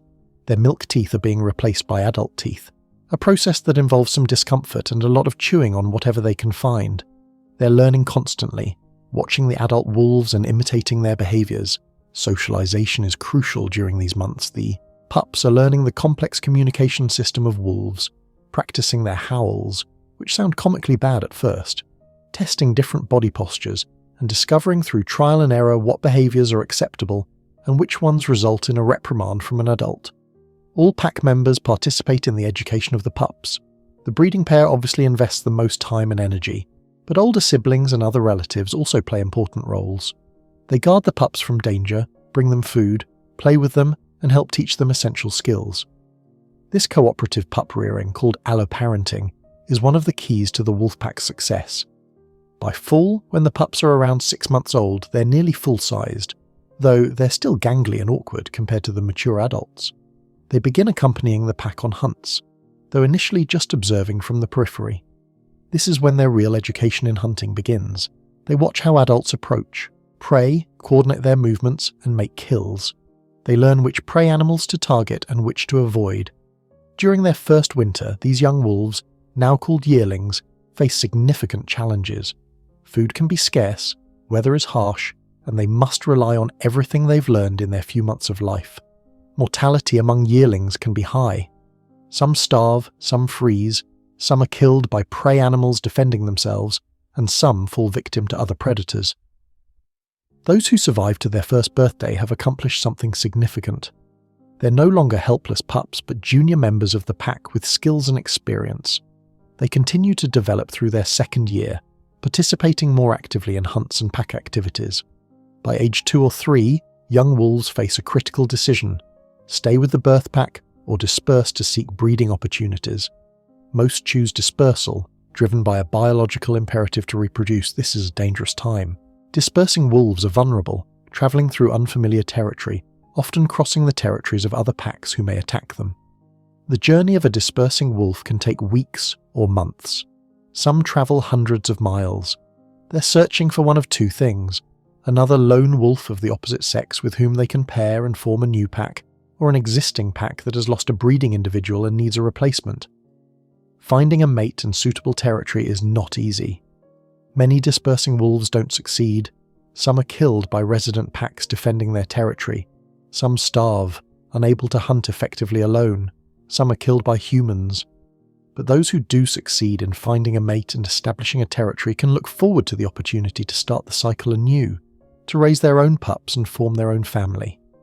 The contrast between a tiny 1-pound pup and a 100-pound adult wolf is striking. In just 2 years, these animals transform from helpless infants into capable predators and potential parents. This transformation is physical, certainly, but it's also cognitive and social. They must learn to hunt, to communicate, to navigate complex social relationships, and to survive in a world that's often harsh and unforgiving. Not all wolves follow the same path. Some never disperse, instead remaining with their birth pack for their entire lives. They might inherit a breeding position if one of the parents dies, or they might serve as permanent helpers, contributing to the pack's success without ever reproducing themselves. From a genetic perspective, this might seem like a failure, but from a family perspective, these wolves are helping to raise nieces and nephews who share many of their genes, so the arrangement isn't entirely without evolutionary benefit. The survival of wolf pups depends on many factors: prey availability, weather conditions, the experience of the parents, the number of helpers in the pack, disease, parasites, and random chance. In good years with plenty of food, most pups might survive. In bad years, entire litters can be lost. This variability means that wolf populations can fluctuate significantly over time. As you rest here tonight, think about that journey from helplessness to independence, from dependence to self-sufficiency. Every wolf that lives today has made that journey. Every breeding adult wolf was once a tiny, blind pup curled against its mother in a dark den. The fact that they survive and thrive is a testament to the strength of family bonds, the power of social learning, and the remarkable adaptability of these animals. The cycle continues generation after generation. Pups are born, grow, learn, disperse, and if they're lucky and skilled, find mates and have pups of their own. It's a cycle as old as wolves themselves, a pattern etched into the very fabric of their existence, and it's a reminder that growth and change are fundamental to life, that what we are is not what we'll always be, that every ending is also a beginning. If you could watch a map of wolf territories from above, you'd see something resembling a patchwork quilt. Each pack claims a specific area, boundaries shifting and overlapping slightly, but generally maintained through constant vigilance. These territories are not abstract concepts. They're the foundation of wolf survival, the land that provides food, water, den sites, and everything else a pack needs to thrive. Let's explore what wolf territories look like and why they matter so much. First, let's talk about size, because wolf territories vary enormously depending on where in the world you are and what prey is available. In areas with high prey density, territories can be relatively modest. Minnesota, for example, has healthy white-tailed deer populations, and wolf territories there range from about 25 to 150 square miles. That might sound large, but in wolf terms it's actually quite small. Now contrast that with territories in the Arctic, where prey is sparse and widely dispersed. Here, a pack might claim anywhere from 300 to over 1,000 square miles. In some extreme cases, territories have been documented exceeding 1,200 square miles. To put that in perspective, that's larger than the state of Rhode Island. A pack needs this much space because prey density is so low that wolves must travel enormous distances to find enough food. The size of a territory is determined by a simple equation.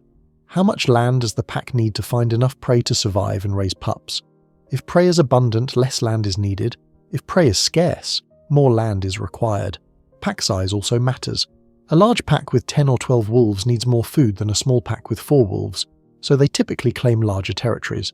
But claiming a territory and maintaining it are two different things. Wolves use several strategies to mark and defend their land.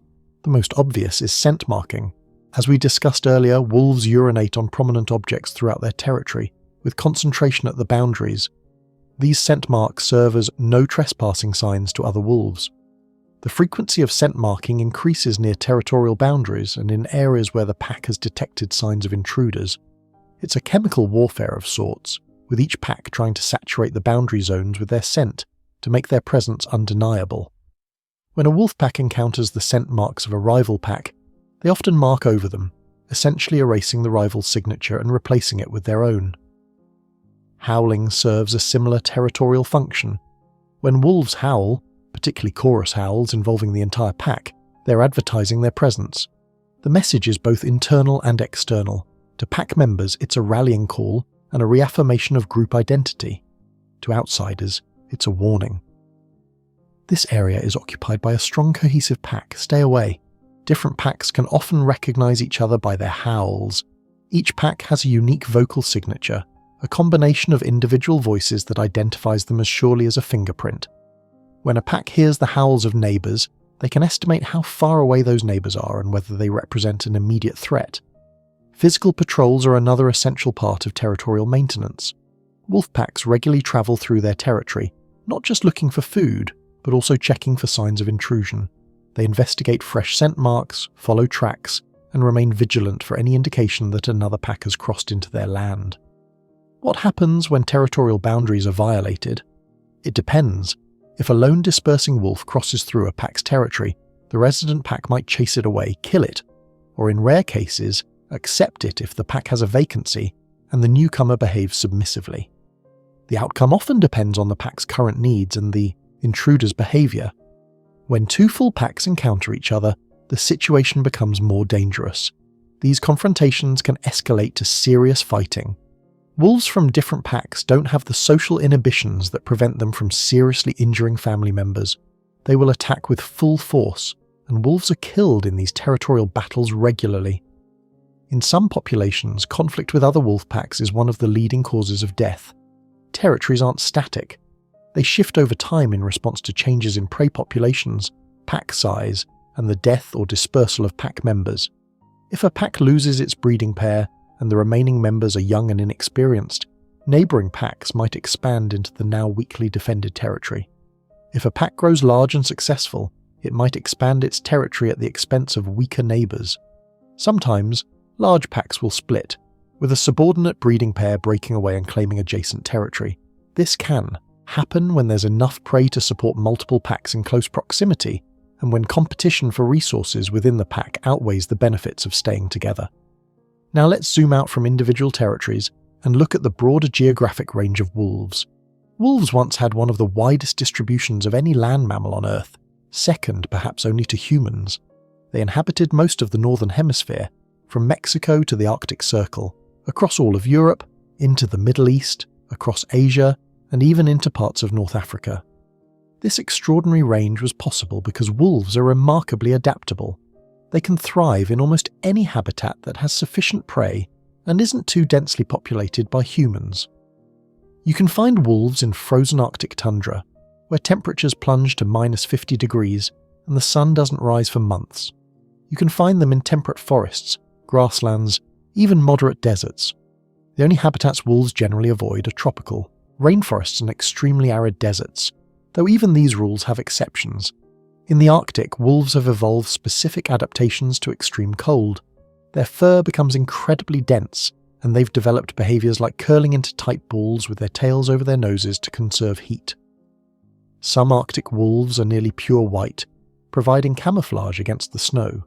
These northern wolves tend to be larger than their southern counterparts, an example of Bergmann's rule, which states that within a species, individuals in colder climates tend to be larger because a larger body has a better ratio of volume to surface area, reducing heat loss.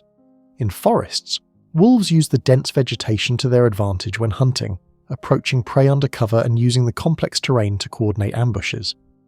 Forest wolves might be darker in colour, with grey, brown or even black coats that help them blend into shadows. In more open habitats like grasslands and tundra, wolves rely more on endurance and coordinated chasing, running prey down over long distances where cover is minimal. Here, wolves might be lighter in colour and need territories that are much larger because they can see prey from greater distances, but that prey can also see them and flee earlier. This habitat diversity is matched by dietary flexibility. While wolves are specialised for hunting large ungulates like deer, elk, moose, and caribou, they're opportunistic enough to eat smaller mammals when necessary. Beavers, rabbits, rodents, and even fish can supplement their diet. In some coastal populations, wolves have been observed catching salmon during spawning runs or scavenging marine mammals that wash ashore. Despite their adaptability and wide historical range, wolf populations have declined dramatically over the past few centuries, primarily due to human persecution. Wolves were systematically hunted, trapped, and poisoned across much of their range. They were seen as threats to livestock and as competitors for game animals. By the early 20th century, wolves had been eliminated from most of Western Europe, the British Isles, Japan, and much of the United States. This persecution reduced wolf range by about 1/3 of its historic extent. Subspecies like the Japanese wolf, the Hokkaido wolf, and several North American subspecies went completely extinct. But starting in the latter half of the 20th century, attitudes began to shift. Legal protections were put in place in many regions, reintroduction programs were started, and wolf populations began to recover. Today, wolves are making a comeback in some areas. Yellowstone National Park's wolf reintroduction in the mid-1990s is perhaps the most famous example. Wolves were extinct in Yellowstone by the 1920s. When they were reintroduced 70 years later, the ecosystem underwent dramatic changes that ecologists are still studying today. We'll explore those changes in more detail when we discuss wolves' ecological relationships. In Europe, wolves have recolonized parts of Germany, France, and other countries where they've been absent for decades. The European Union now has over 20,000 wolves, with breeding packs in 23 countries. This recovery isn't without challenges. Conflicts with livestock owners continue, and public opinion on wolves remains divided. But the fact that wolves are returning shows that coexistence is possible when people are willing to make it work. The current global wolf population is estimated at around 300,000 individuals. While this is far below historical numbers, it represents a stable population following the dramatic declines of previous centuries. Wolves are classified as least concern by the International Union for Conservation of Nature, though this global status masks the fact that some regional populations and subspecies remain endangered or critically endangered. Wolves in the wild typically live 8 to 13 years, though few reach the upper end of that range. In captivity, where they don't face the dangers of hunting, territorial conflicts, and harsh weather, wolves can live up to 15 years. The challenges of wildlife mean that most wolves die before they're old. Disease, starvation, injury while hunting, conflicts with other wolves, and human-caused mortality all take their toll. When wolves travel through their territory, they move with purpose and efficiency. They have an easy, ground-eating trot that they can maintain for hours, covering vast distances without apparent effort. When necessary, they can sprint at up to 40 miles per hour for short distances, though this top speed is reserved for the final stages of a chase or escaping immediate danger. Wolves are also quite capable swimmers, able to cross rivers and lakes when necessary. There are even wolves in coastal regions of British Columbia that are semi-aquatic, swimming between islands and hunting both terrestrial and marine prey. These sea wolves, as they're sometimes called, demonstrate yet again the remarkable adaptability of the species. Migration patterns vary among wolf populations. In some areas, wolf packs are largely resident, staying within their territories year-round. In other regions, particularly those with migratory prey like caribou, wolf packs may follow the herds, travelling hundreds of miles seasonally. The pack maintains a territory, but that territory shifts geographically as the prey moves. This relationship with prey means that anything affecting prey populations also affects wolves. Harsh winters that kill many deer mean less food for wolves. Disease outbreaks among ungulates can cascade to wolf populations. Conversely, when prey populations are high and healthy, wolf populations can grow rapidly. In ideal conditions, a wolf population can double in just 2 to 3 years. As you drift towards sleep, imagine the territories spreading across the landscape, each pack in its domain, maintaining boundaries, following prey, raising pups in safe dens. Imagine the paths worn through forests by countless wolf paws over generations, the rendezvous sites where pups play, the scent posts marking boundaries, the howls echoing across valleys. Territory to a wolf is not just land, it's home. It's the familiar places, the known prey movements, the den sites used for generations. It's the boundaries that must be defended and the resources that must be protected. It's where family happens, where pups are raised and knowledge is passed down. In their territory, wolves find not just survival, but belonging. When you walk through a forest, you experience it through your senses: the visual beauty of trees and light, the sound of wind and birdsong, perhaps the scent of pine or damp earth. But your experience is limited by the capabilities of human senses. A wolf walking through that same forest experiences something entirely different, a world far richer in sensory information than we can easily imagine. Tonight, let's explore how wolves perceive reality through senses that far exceed our own. Let's begin with smell, because for wolves, scent is the primary way they understand their world. While we humans navigate primarily through vision, wolves navigate through a landscape of odours, each scent telling a story. The wolf nose is an extraordinary organ, and the numbers alone are staggering. A wolf has approximately 200 million scent receptors in its nose. Compare that to about 6 million in humans. That's roughly 100 times more receptors, though the relationship between receptor count and sensitivity isn't perfectly linear. It gives you some idea of the disparity. But the sheer number of receptors is just the beginning. The wolf's nasal cavity is structured to maximize scent detection. When a wolf sniffs, air is directed over a highly folded structure called the olfactory epithelium, which is covered in those millions of receptors. The extensive folding provides more surface area, allowing more air to come into contact with more receptors. The wolf can also control airflow in its nose, directing air to different parts of the olfactory epithelium to better analyze complex scent mixtures. What does this extraordinary sense of smell allow wolves to do? Under ideal conditions, a wolf can detect the scent of prey from over a mile away. If the wind is blowing from the prey toward the wolf, carrying scent molecules through the air, a wolf might detect a deer from 1.5 miles or more. This gives wolves a massive advantage when hunting, allowing them to locate prey they cannot see or hear. But wolves don't just detect presence or absence of scent. They can extract detailed information from odours. A wolf can smell an elk and determine not just that it's an elk, but potentially whether it's male or female, whether it's young or old, whether it's healthy or sick, even whether it's frightened or calm. Different physiological states produce different chemical signatures, and a wolf's nose can detect and interpret these differences. This ability extends to other wolves. When a wolf encounters the scent mark of another wolf, it's reading a chemical biography. The urine contains hormones and other compounds that reveal the marking wolf's sex, reproductive status, health, diet, and individual identity. Wolves can recognize pack members by scent, distinguish familiar wolves from strangers, and even detect kinship through chemical cues. It's estimated that wolves can identify individual pack members by scent alone with near-perfect accuracy. The vomeronasal organ, also called Jacobson's organ, adds another dimension to chemical sensing. This specialized structure is located above the roof of the mouth and is particularly sensitive to pheromones and other chemical signals related to reproduction and social status. When you see a wolf curl its lip and appear to grimace, it's actually engaging in a behavior called Fleeman response, drawing air into the vomeronasal organ to better analyze chemical information. Wolves also use their sense of smell to navigate. Familiar scents create a kind of mental map, allowing wolves to orient themselves in their territory even when visual landmarks are obscured by darkness or fog. Each tree that's been marked, each trail that pack members have walked hundreds of times, carries a distinctive scent signature that helps wolves know exactly where they are. The importance of scent to wolves cannot be overstated. If a wolf were to lose its sense of smell, it would be profoundly disabled. It would struggle to find prey, to navigate its territory, to identify pack members, to detect danger, to communicate. Smell is that fundamental to how wolves experience the world. Now let's talk about vision.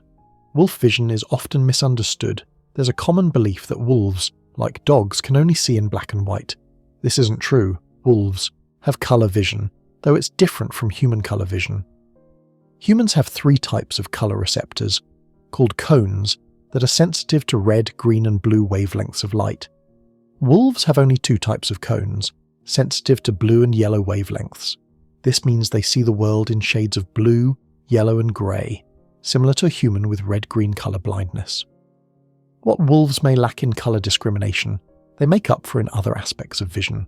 Their eyes are positioned slightly forward on the head, providing binocular vision and good depth perception, essential for a predator that needs to judge distances when pursuing prey. The field of view is also wider than in humans, allowing wolves to detect movement from the periphery. Motion detection is particularly acute. A wolf might not notice a stationary rabbit, but the instant that rabbit moves, the wolf's visual system locks onto it. This sensitivity to movement is a common feature of predatory animals. It's more important to detect potential prey or threats that are moving than to see every detail of a static scene. Low-light vision is where wolves really excel. Their eyes contain a high density of rod cells, the photoreceptors responsible for vision in dim conditions. Additionally, wolves have a structure called the tapetum lucidum, a reflective layer behind the retina. When light enters the eye, it passes through the retina, hits the tapetum lucidum, and bounces back through the retina again, effectively giving the photoreceptors a second chance to capture the light. This is why a wolf's eyes appear to glow when illuminated at night. You're seeing light reflecting off the tapetum lucidum. This enhanced low-light vision allows wolves to hunt effectively during dawn, dusk, and night, times when many prey animals are active, but visibility is limited for animals without such adaptations. Wolves can see considerably better than humans in moonlight, and even on very dark nights their vision remains functional, aided by starlight and their ability to use other senses. Hearing is the third major sense, and wolves hear sounds that are completely inaudible to humans. The range of human hearing is typically around 20 Hz to 20 kHz. Wolves can hear up to about 65 kHz, well into the ultrasonic range. This allows them to hear high-pitched sounds made by small prey animals like rodents, which communicate at frequencies we cannot detect. The wolf's ears are large and highly mobile, able to rotate independently to pinpoint the source of a sound with remarkable precision. This directional hearing is crucial for detecting prey hiding in tall grass or beneath snow. A wolf might hear the squeak of a vole under 2 feet of snow and be able to locate it accurately enough to pounce directly on top of it, breaking through the snow to catch the rodent it never saw.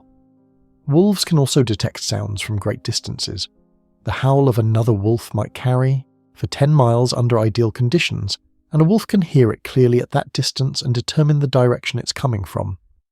This long-distance auditory communication is essential for maintaining contact with pack members spread across large territories. The integration of these senses is where things become truly interesting. When a wolf is hunting, it's not relying on just one sense, but combining information from all of them. The nose might detect the scent of a deer on the wind. The ears might pick up the sound of hooves on frozen ground. The eyes might catch movement in the distance. All of this sensory information is processed simultaneously in the wolf's brain, creating a comprehensive understanding of the environment that no single sense could provide. There's also evidence that wolves can make predictions based on sensory information. If a wolf smells prey but the scent is faint and old, it knows the prey was there hours ago and is likely now far away. If the scent is strong and fresh, the prey is near. If the wind shifts and the scent disappears, the wolf might reposition itself to catch the scent again. This is more than simple stimulus-response behavior. It's interpretation and inference based on sensory data. Touch and taste also play roles, though they're less studied. Wolves have sensitive whiskers, called vibrissae, on their snouts and above their eyes. These whiskers detect air currents and physical contact, providing information about close-range spatial relationships, particularly useful in darkness or when investigating dens and crevices. Taste is less acute than in humans, but wolves can distinguish between different flavors and show preferences for certain foods. They tend to favor fresh meat over carrion and certain organs over muscle meat. There's some evidence that wolves can detect toxins or spoilage through taste and will avoid contaminated food. The sense of balance and proprioception, the awareness of the body's position in space, is also highly developed. Wolves navigate rough terrain with grace and agility, leaping over obstacles, maintaining balance on narrow ledges, and adjusting their gait to changing conditions almost instantly. This requires constant sensory feedback from the inner ear and from receptors in the muscles and joints. What emerges from all of this is a picture of an animal experiencing reality in ways fundamentally alien to us. When we watch a wolf, we're seeing an animal that's simultaneously processing scents we cannot smell, hearing sounds we cannot hear, seeing details we would miss. The wolf's Umwelt, its subjective sensory world, is as different from ours as ours is from that of a bat or a bee. Yet for all these differences, there are similarities too. Wolves, like humans, rely on multiple senses working in concert. They build mental models of their environment based on sensory input.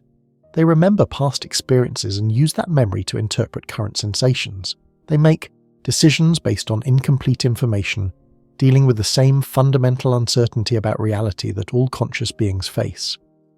As you rest here in the darkness, your own senses quieting as you prepare for sleep, consider what it might be like to perceive the world as a wolf does, to smell not just the forest, but each individual tree, each animal that passed by hours ago, each change in the air that signals weather or danger, to hear not just sound but a symphony of information, from the ultrasonic squeaks of hidden prey to the distant howls of family, to see the world bathed in the soft light of stars and moon, every movement sharp and clear even in darkness. The wolf's senses are its tools for survival, refined by hundreds of thousands of years of evolution. They're also the foundation of its intelligence, providing the raw information that allows wolves to make complex decisions, to learn and remember, to communicate and cooperate. In the richness of their sensory experience, we see the foundation of their remarkable cognitive abilities. A wolf is not an isolated creature. It exists embedded in a complex web of relationships with other species, from the prey it hunts to the scavengers that follow it, from the plants that grow in its territory to the bacteria in its gut. Tonight, let's explore how wolves fit into the broader ecological picture, how they shape and are shaped by the environments they inhabit. Let's start with prey, the foundation of a wolf's existence. Wolves are carnivores, specialized for hunting large ungulates. In North America, this means species like white-tailed deer, mule deer, elk, also called wapiti, moose, caribou, bison, and mountain sheep. In Europe and Asia, prey includes red deer, roe deer, wild boar, reindeer, and similar species. The relationship between wolves and their prey is more than predator and food source. It's a complex evolutionary dance that has shaped both species. Prey animals have evolved numerous defenses against wolf predation.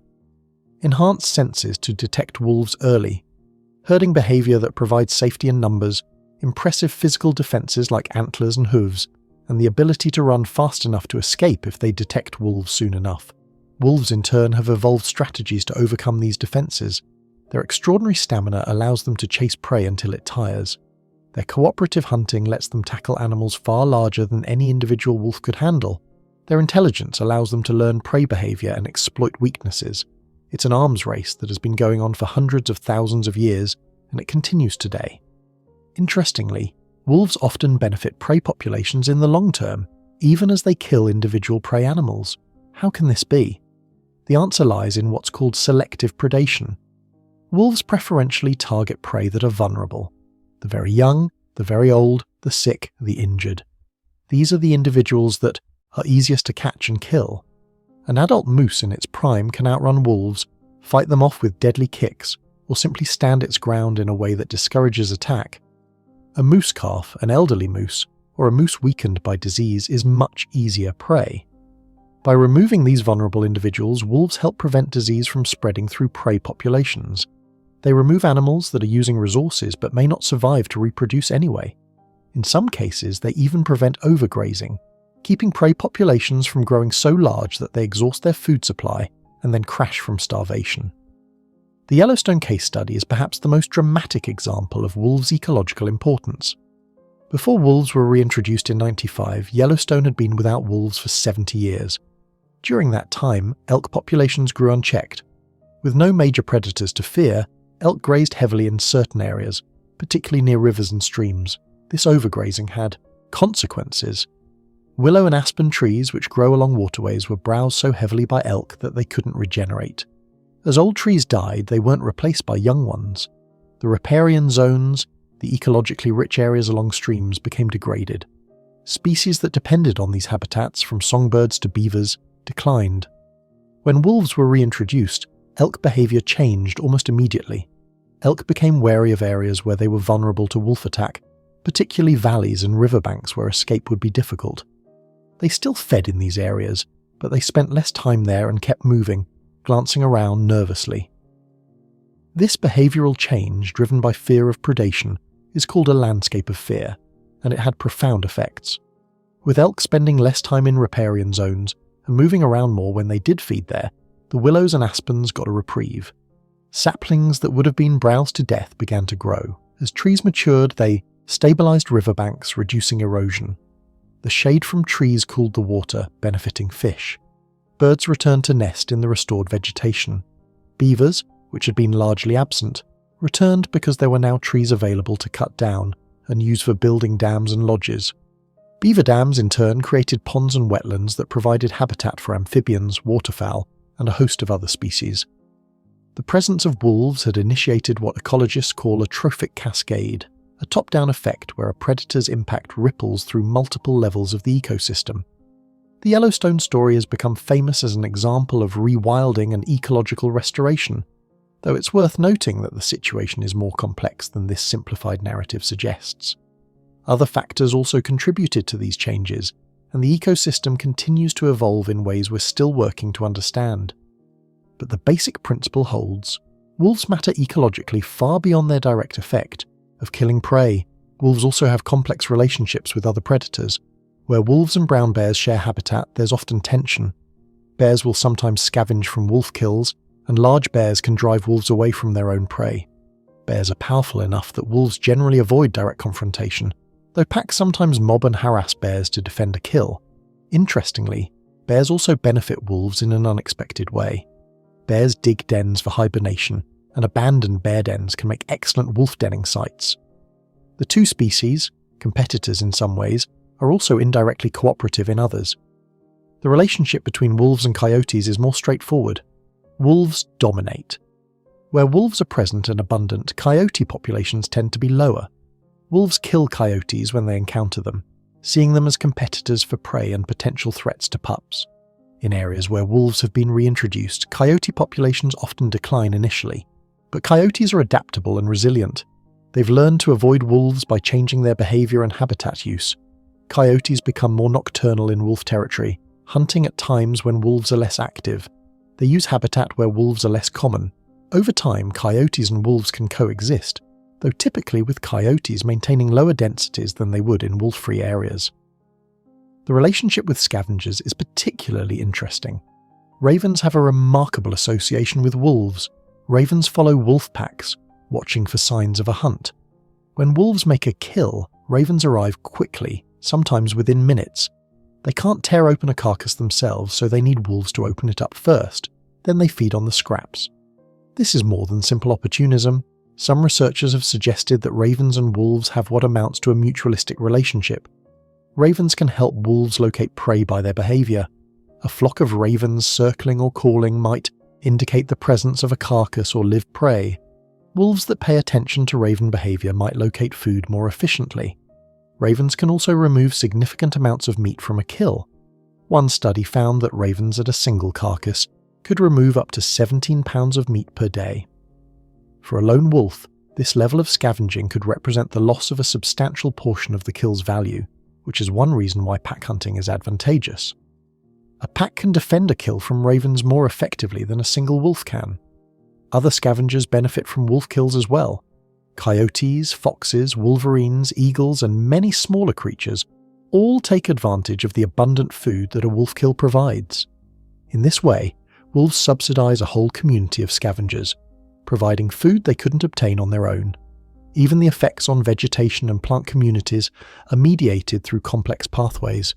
We've already discussed how wolves affect willows and aspens through their influence on elk behaviour, but wolves can also affect plants through their kills. A carcass left after wolves have fed releases nutrients into the soil as it decomposes. These nutrient-rich sites can become hotspots for plant growth, creating small-scale patches of enhanced fertility across the landscape. The parasites and diseases that wolves carry are another ecological connection, though less pleasant to think about. Wolves can be infected by a variety of internal parasites, including various species of tapeworms and roundworms, and external parasites like ticks and lice. They're susceptible to diseases including rabies, canine distemper, and canine parvovirus. Some of these diseases can spread to other species. Rabies, for instance, can infect virtually any mammal, and a rabid wolf is a danger to wildlife and humans alike. Fortunately, rabies is relatively rare in wolf populations, though outbreaks do occur. Canine distemper and parvovirus can be transmitted between wolves and domestic dogs, creating a pathway for disease transmission that complicates wolf management in areas where wolves and dogs come into contact. Wolves also interact with the landscape itself in ways we're still discovering. Their trails, used for generations, create compacted pathways that alter water drainage and plant distribution. Their dens modify soil structure and chemistry. Even their urine and scat, distributed across the landscape as they travel and mark territory, represent a form of nutrient redistribution, moving nutrients from kill sites where prey died to other areas of the territory. Climate and wolves interact in complex ways. In snowy environments, deep snow can make it harder for prey to escape, but also harder for wolves to travel. Wolves have evolved large paws that function like snowshoes, distributing their weight and reducing sinking, but there are limits to how deep a snow they can navigate efficiently. Prey species have their own adaptations, and the balance between predator and prey capability shifts with snow conditions. Climate change is altering these dynamics. Warmer winters with less snow change the advantage equation between wolves and prey. Changing vegetation patterns affect where prey can thrive, which in turn affects where wolves can thrive. Diseases that were once limited by cold temperatures may expand their range into wolf territory. The full implications are still unfolding. The connection between wolves and humans is perhaps the most complex ecological relationship of all. We are competitors, since we both hunt many of the same prey species. We are predators of wolves, having hunted them extensively throughout history. We alter the landscape in ways that affect wolf habitat. We've domesticated some wolves into dogs, creating a parallel lineage that lives alongside us, while wild wolves struggle for survival in the shrinking wilderness. Yet humans can also be protectors and advocates. Conservation efforts, reintroduction, programs, protected areas, and legal safeguards have allowed wolf populations to recover in many areas. The relationship between humans and wolves continues to evolve, shaped by changing attitudes, scientific understanding, and the complex realities of sharing landscapes. As you rest here, imagine the wolf not as an isolated animal, but as a node in a vast web of life. Every plant, every animal, every microscopic organism connected to every other through flows of energy, nutrients, and information. The wolf sits at a crucial intersection in this web, a keystone species whose presence affects the entire ecosystem. Remove the wolf and the web shifts, sometimes dramatically. Restore the wolf and the web shifts again, often toward greater complexity and resilience. The ecological importance of wolves extends far beyond their role as predators. They are ecosystem engineers, shapers of landscapes, creators of opportunities for other species. In understanding these relationships, we understand something profound about how nature works. No species exists in isolation. We're all connected, all interdependent, all part of something larger than ourselves. The wolf reminds us of this truth every time it howls, every time it brings down prey, every time it shapes the land with its presence. Intelligence is a slippery concept. It's easy to measure in humans through standardized tests, though even then we debate what intelligence really means and whether our tests capture it adequately. With animals, the challenge is even greater. How do you measure the intelligence of a creature that doesn't use language, doesn't solve human-designed puzzles, doesn't share our priorities or ways of thinking?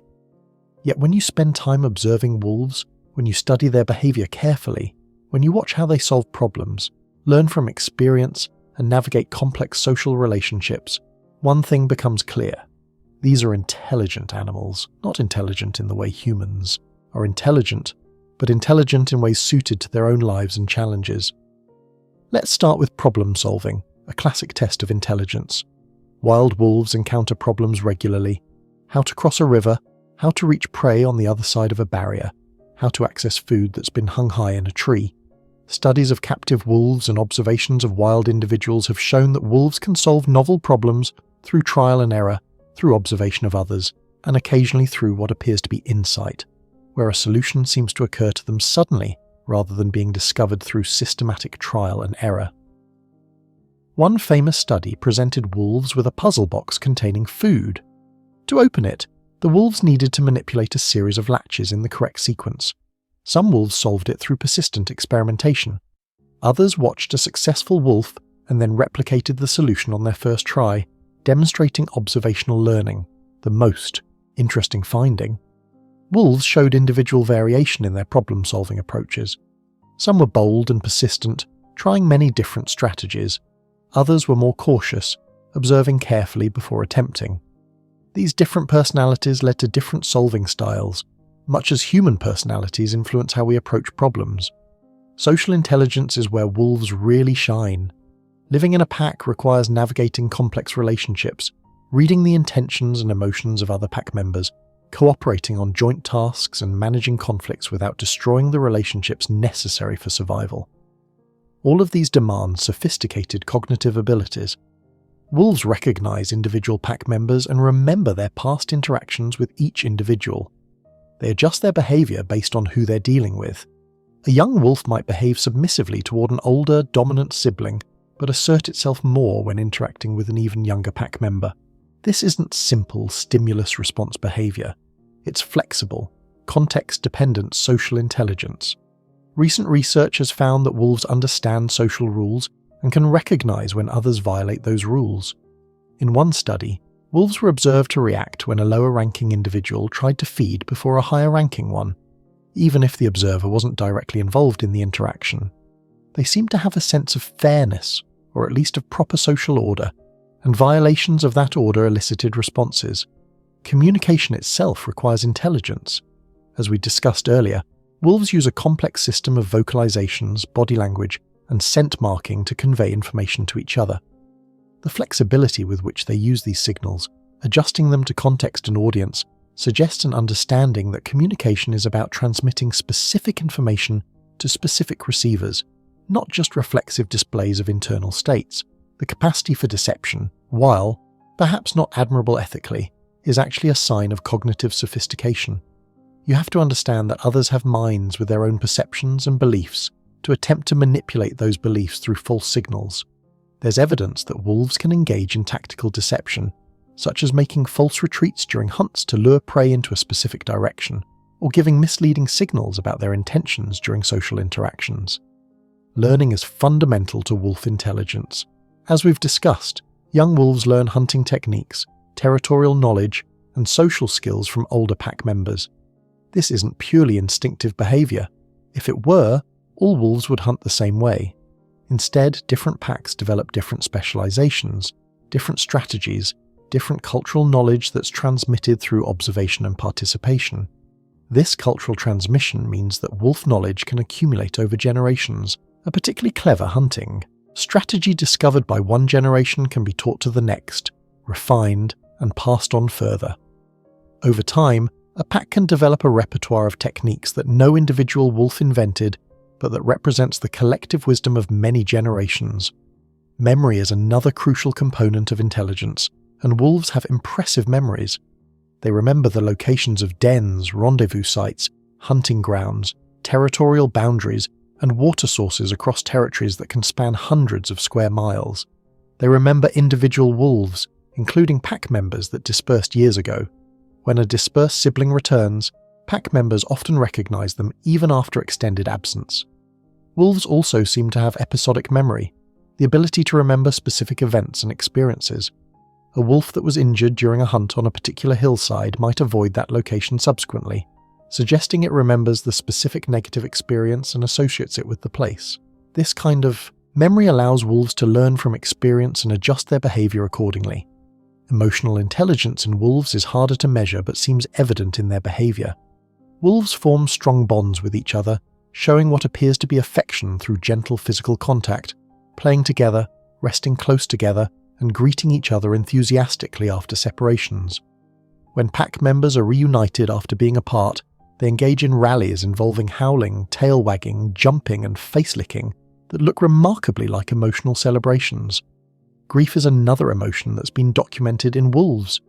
When a pack member dies, especially a breeding parent or long-time member, surviving wolves often show behavioral changes consistent with what we'd call mourning in humans.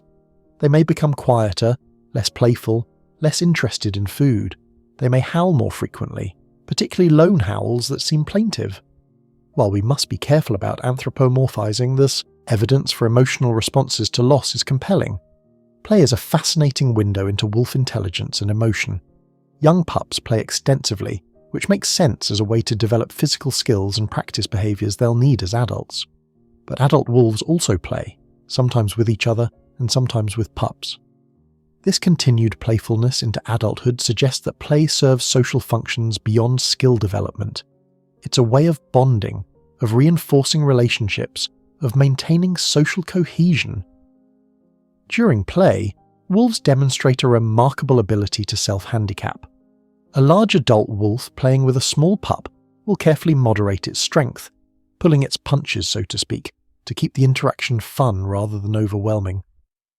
This requires awareness of the other's capabilities relative to one's own and conscious moderation of behaviour based on that awareness. That's sophisticated social cognition, the play bow, where a wolf lowers its front quarters while keeping its rear end elevated, is a signal that communicates what comes next is play, not serious. Wolves understand this signal and adjust their interpretation of subsequent behaviour accordingly. A bite that would be aggressive in a serious context is understood as playful when preceded by a playbow. This shows an understanding of symbolic communication and context-dependent meaning. Innovation is another marker of intelligence. While wolves are conservative in many ways, sticking with strategies that work, they can innovate when necessary. When prey populations shift, wolves must develop new hunting strategies. When territories change, they must find new den sites and learn new terrain. When pack composition changes, social relationships must be renegotiated. Wolves that can adapt to these changes through innovation are more likely to survive and reproduce. Wolves also show individual personalities that persist over time. Some wolves are bolder, more willing to take risks and try new approaches. Others are more cautious and conservative. Some are more social and gregarious, while others are more solitary and reserved. These personality differences aren't random variation. They're stable characteristics of individuals that influence their behaviour across different contexts. The existence of personalities suggests a level of individuality and self-awareness. Each wolf is not just a generic member of the species, but a unique individual with its own tendencies, preferences, and ways of approaching life. This individuality contributes to pack diversity, with different personality types potentially benefiting the pack in different situations. Decision-making in wolves shows evidence of weighing options and considering consequences. When deciding whether to attack a prey animal, wolves assess multiple factors: the prey's size and condition, the number of pack members available to help, the terrain, their own energy levels, the presence of threats like bears or human hunters. They don't mindlessly attack every prey animal they encounter. They make choices, and those choices suggest some level of evaluation and judgment. The question of consciousness in wolves is perhaps unanswerable with current knowledge. We can't know what it's like to be a wolf, whether there's a subjective experience of wolfness, analogous to our subjective experience of being human. But the evidence suggests that wolves are not mere automatons following instinct. They're thinking, learning, remembering, feeling beings with rich internal lives that we can only dimly understand. As you rest here tonight, imagine what might go on in the mind of a wolf. Perhaps it remembers the hunt from earlier today, the chase through the forest, the moment when prey stumbled and the pack closed in. Perhaps it's thinking about the pups back at the rendezvous site, wondering if they're safe, planning to check on them in the morning. Perhaps it's aware of another wolf nearby, a packmate it's especially close to, and feels something we might call contentment at their presence. We'll never know for certain what wolves think or feel. The gap between human and wolf cognition is real and significant. But we can recognize that intelligence takes many forms, that minds can be structured differently while still being minds, that consciousness might exist on a spectrum rather than as a binary present or absent phenomenon. Wolves challenge us to expand our definition of intelligence beyond human-centric measures. Their intelligence is adapted to their lives, their challenges, their social structure. It's an intelligence of the pack, of the hunt, of the territory, of relationships and survival. It's no less real for being different from ours. In respecting wolf intelligence, we acknowledge that we share this world with other thinking, feeling beings whose experiences, while different from ours, are no less valid. Every wolf alive today is the product of a long evolutionary history, stretching back millions of years. The story of how wolves came to be, how they spread across the world, and how they've declined and in some places recovered is a story of resilience, adaptation, and the complex relationship between humans and wildlife. Tonight, as we near the end of our journey, let's explore wolves through the lens of deep time. The evolutionary history of wolves begins not with wolves themselves, but with their ancestors, the family Canidae, which includes wolves, dogs, coyotes, foxes, jackals, and other similar species, originated perhaps 40 million years ago in North America. These early canids were small, fox-like animals that would be almost unrecognizable as relatives of modern wolves. Over millions of years, canids diversified and spread across the world.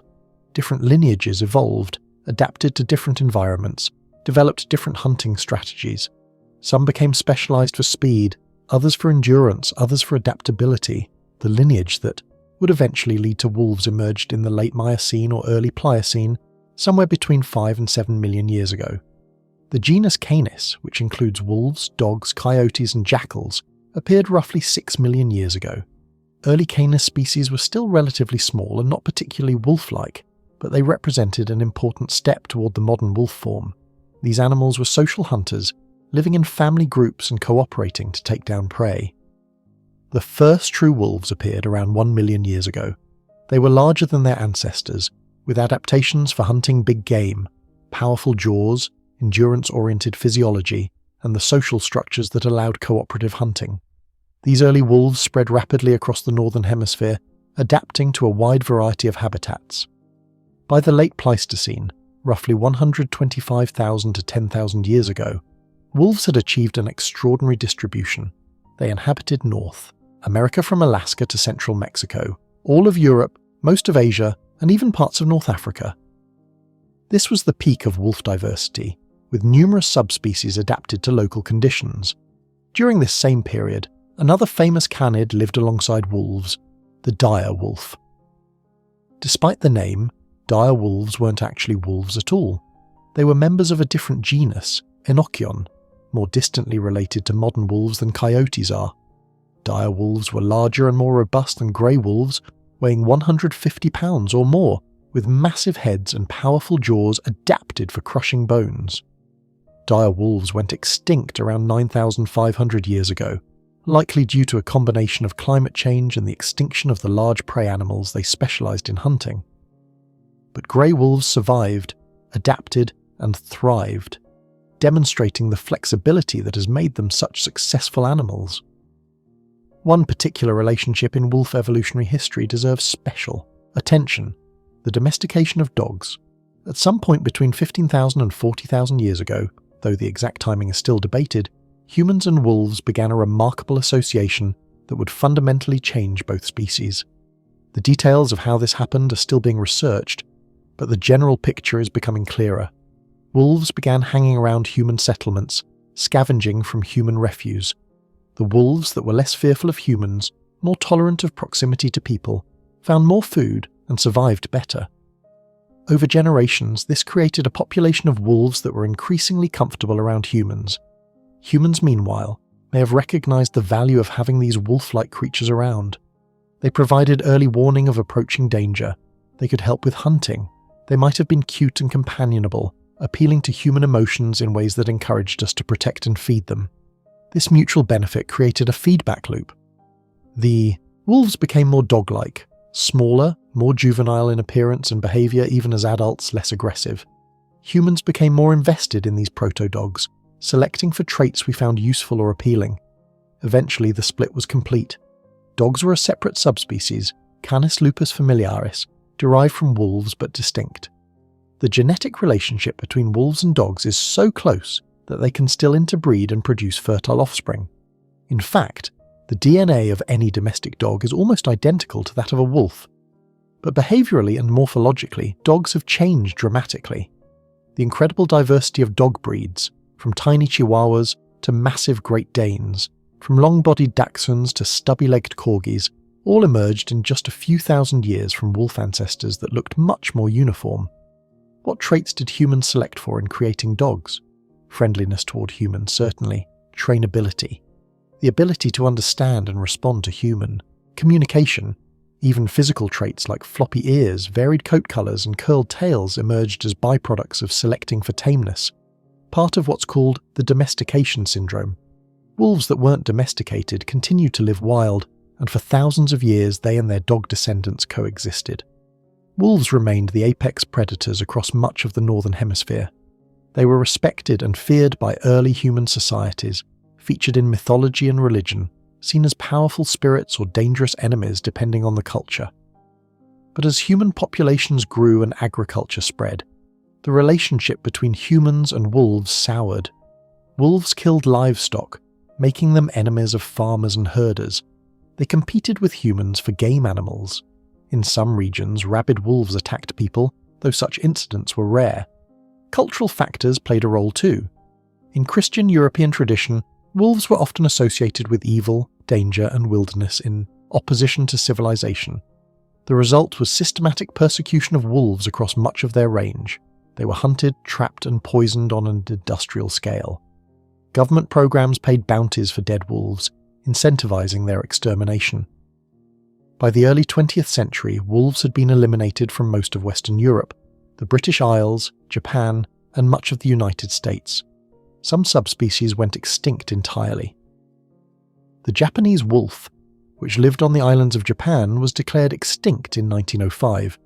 The Hokkaido wolf, another Japanese subspecies, disappeared around the same time. In North America, the Florida black wolf, the Great Plains wolf, the Mississippi Valley wolf, and the Texas wolf all went extinct in the 19th and 20th centuries. The grey wolf's range contracted to about 1/3 of its historic extent.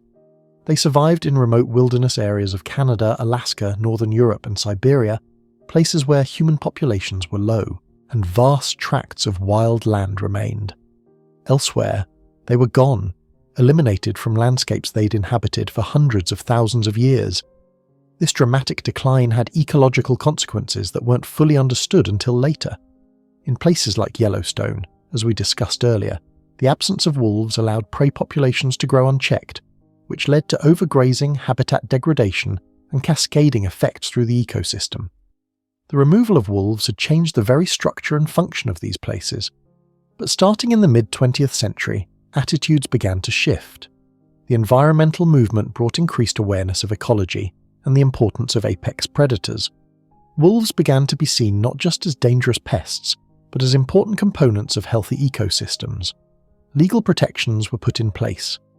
The Endangered Species Act in the United States provided federal protection for wolves in most of their historic range. Reintroduction programs began. The Yellowstone wolf reintroduction, starting in 1995, is the most famous example. 31 wolves from Canada were released into the park over 2 years. From this small founding population, the Yellowstone wolves thrived, growing to over 100 individuals by the early 2000s. Their presence transformed the ecosystem in ways that are still being studied. Similar reintroductions occurred elsewhere. In the southwestern United States, the Mexican gray wolf, a subspecies that had been extinct in the wild, was reintroduced through captive breeding programs. In Europe, wolves have naturally recolonized parts of Germany, France, and other countries where they'd been absent for decades, aided by legal protections and changing land use patterns. These recoveries aren't without challenges. Wolves sometimes kill livestock, creating economic losses for ranchers and farmers. In some areas, wolves reduce game populations, angering hunters. Conflicts between wolves and humans continue, and management remains controversial. But the fact that wolves are returning shows that coexistence is possible when people choose to make it work. Today's global wolf population of around 300,000 is stable, but still far below historical levels. Wolves are classified as least concern globally by the IUCN, but this masks the fact that many regional populations remain endangered or critically endangered. Different countries and regions have different conservation statuses, different management approaches, different levels of tolerance for wolves. As our understanding of wolves has grown through scientific research, so has our appreciation for their complexity and ecological importance.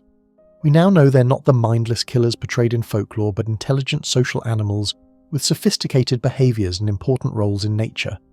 This knowledge has informed conservation efforts and helped shift public opinion. As you drift towards sleep, think about the long arc of wolf history. From small canid ancestors 40 million years ago to the apex predators that spread across continents. From the dire wolves that stalked Ice Age prey to the grey wolves that survived into the modern era. from the wolves that became our companions as dogs to those that remain wild and free, from the dark days of persecution and decline to the tentative recovery underway in many places. The story of wolves is not finished. They remain threatened in many areas. Climate change, habitat loss, human-wildlife conflict, and other pressures continue to pose challenges. But wolves have proven remarkably resilient and adaptable. They've survived ice ages and mass extinctions. They've adapted to deserts and tundra, forests and grasslands. They've persisted through the worst persecution humans could inflict and have begun to recover when given the chance. In wolves, we see the power of evolution to create extraordinary adaptations, the importance of apex, predators in ecosystems, and the possibility of recovery even from severe decline. Their story is a reminder that the natural world is resilient but also fragile, that our choices matter, and that we have the power to destroy or to protect, to eliminate or to restore. And now, as we near the end of our journey through the world of wolves, as your breathing has slowed and your body has grown heavy with approaching sleep, let's take a moment to reflect on what we've explored together tonight. We began with the wolf's body, that remarkable piece of biological engineering shaped by hundreds of thousands of years of evolution. We explored the powerful skeleton, the layers of insulating fur, the paws designed like natural snowshoes, the jaws capable of crushing bone. We marveled at the 200 million scent receptors in the nose, the low-light vision, the acute hearing. Every part of the wolf's anatomy tells a story of adaptation, of solutions to the challenges of survival in harsh and varied environments. We listened to the language of wolves, that complex system of howls and barks and whines, of body postures and facial expressions, of scent marks that carry information across time and distance. We learned that wolves communicate with sophistication that rivals many species, using flexible, context-dependent signals to coordinate hunts, maintain social bonds, and navigate the complex relationships within their packs.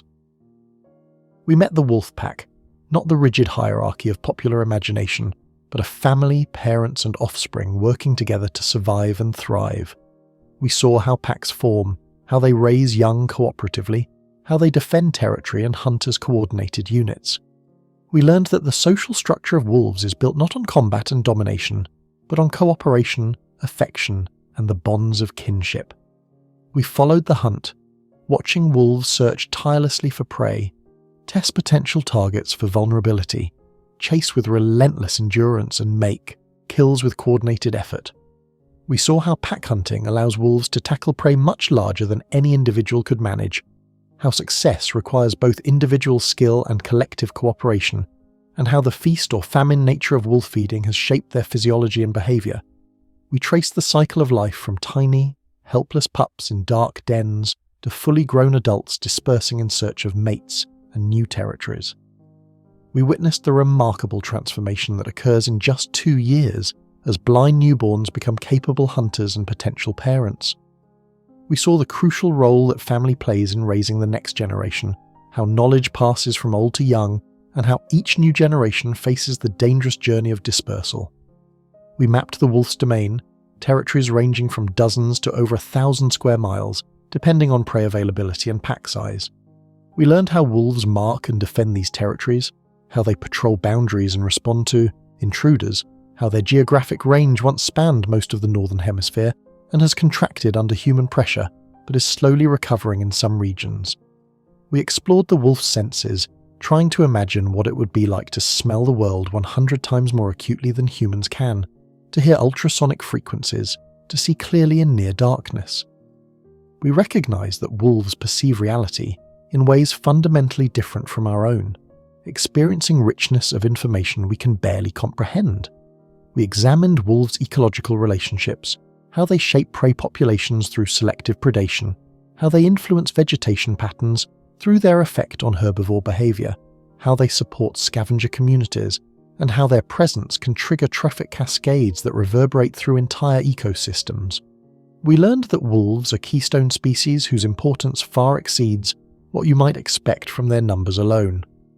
We pondered the wolf's mind, recognizing intelligence in their problem-solving, social sophistication, learning, memory, and emotional bonds.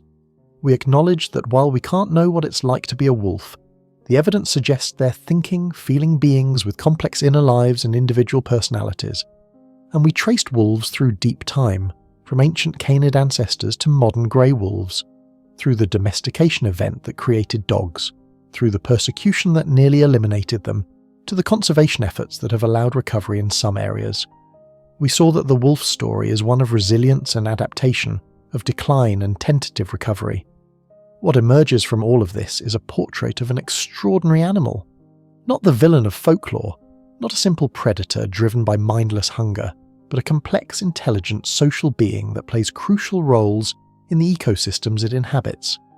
Wolves are families living together, raising young cooperatively, communicating through multiple channels, hunting with remarkable coordination, and surviving in some of the harshest environments on Earth. They're also survivors in another sense. They've persisted through ice ages, through human persecution, through habitat loss and fragmentation. They've proven adaptable enough to inhabit diverse environments from Arctic tundra to moderate deserts, capable enough to hunt prey ranging from small rodents to 1,000-pound bison. Their howls still echo across wilderness areas where humans have chosen to let them exist. As you finally surrender to sleep, let your mind drift with the wolves. Imagine a pack curled together in the snow, family members pressed close for warmth, their breathing synchronized in the quiet of a winter night. Imagine the soft sound of a wolf pup whimpering in its sleep, dreaming perhaps of chasing prey it's never seen. Imagine an old wolf, wise with years of experience, resting near the den entrance, keeping watch over the pack even as it sleeps. The world continues to turn. Wolves continue to hunt and howl and raise their young in the wild places that remain. Their story continues to unfold, shaped by forces both natural and human, by ecology and policy, by biology and choice.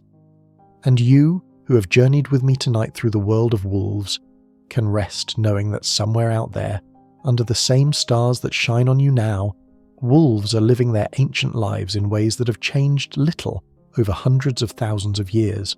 They remind us that we share this earth with remarkable creatures, that wilderness still exists, and that nature, when given the chance, possesses an extraordinary capacity for resilience. If this calm journey through the world of wolves has helped you unwind, if it's given you a peaceful way to end your day, I'm grateful. Please consider liking this video and subscribing to the channel. It helps other sleepy souls find their way here too. Thank you for spending this time with me. May your dreams be gentle, your sleep be deep, and may you wake refreshed, carrying with you perhaps a new appreciation for the wolves that still sing to the moon, whether they know it's there or not. Good night, sleep well, and sweet dreams.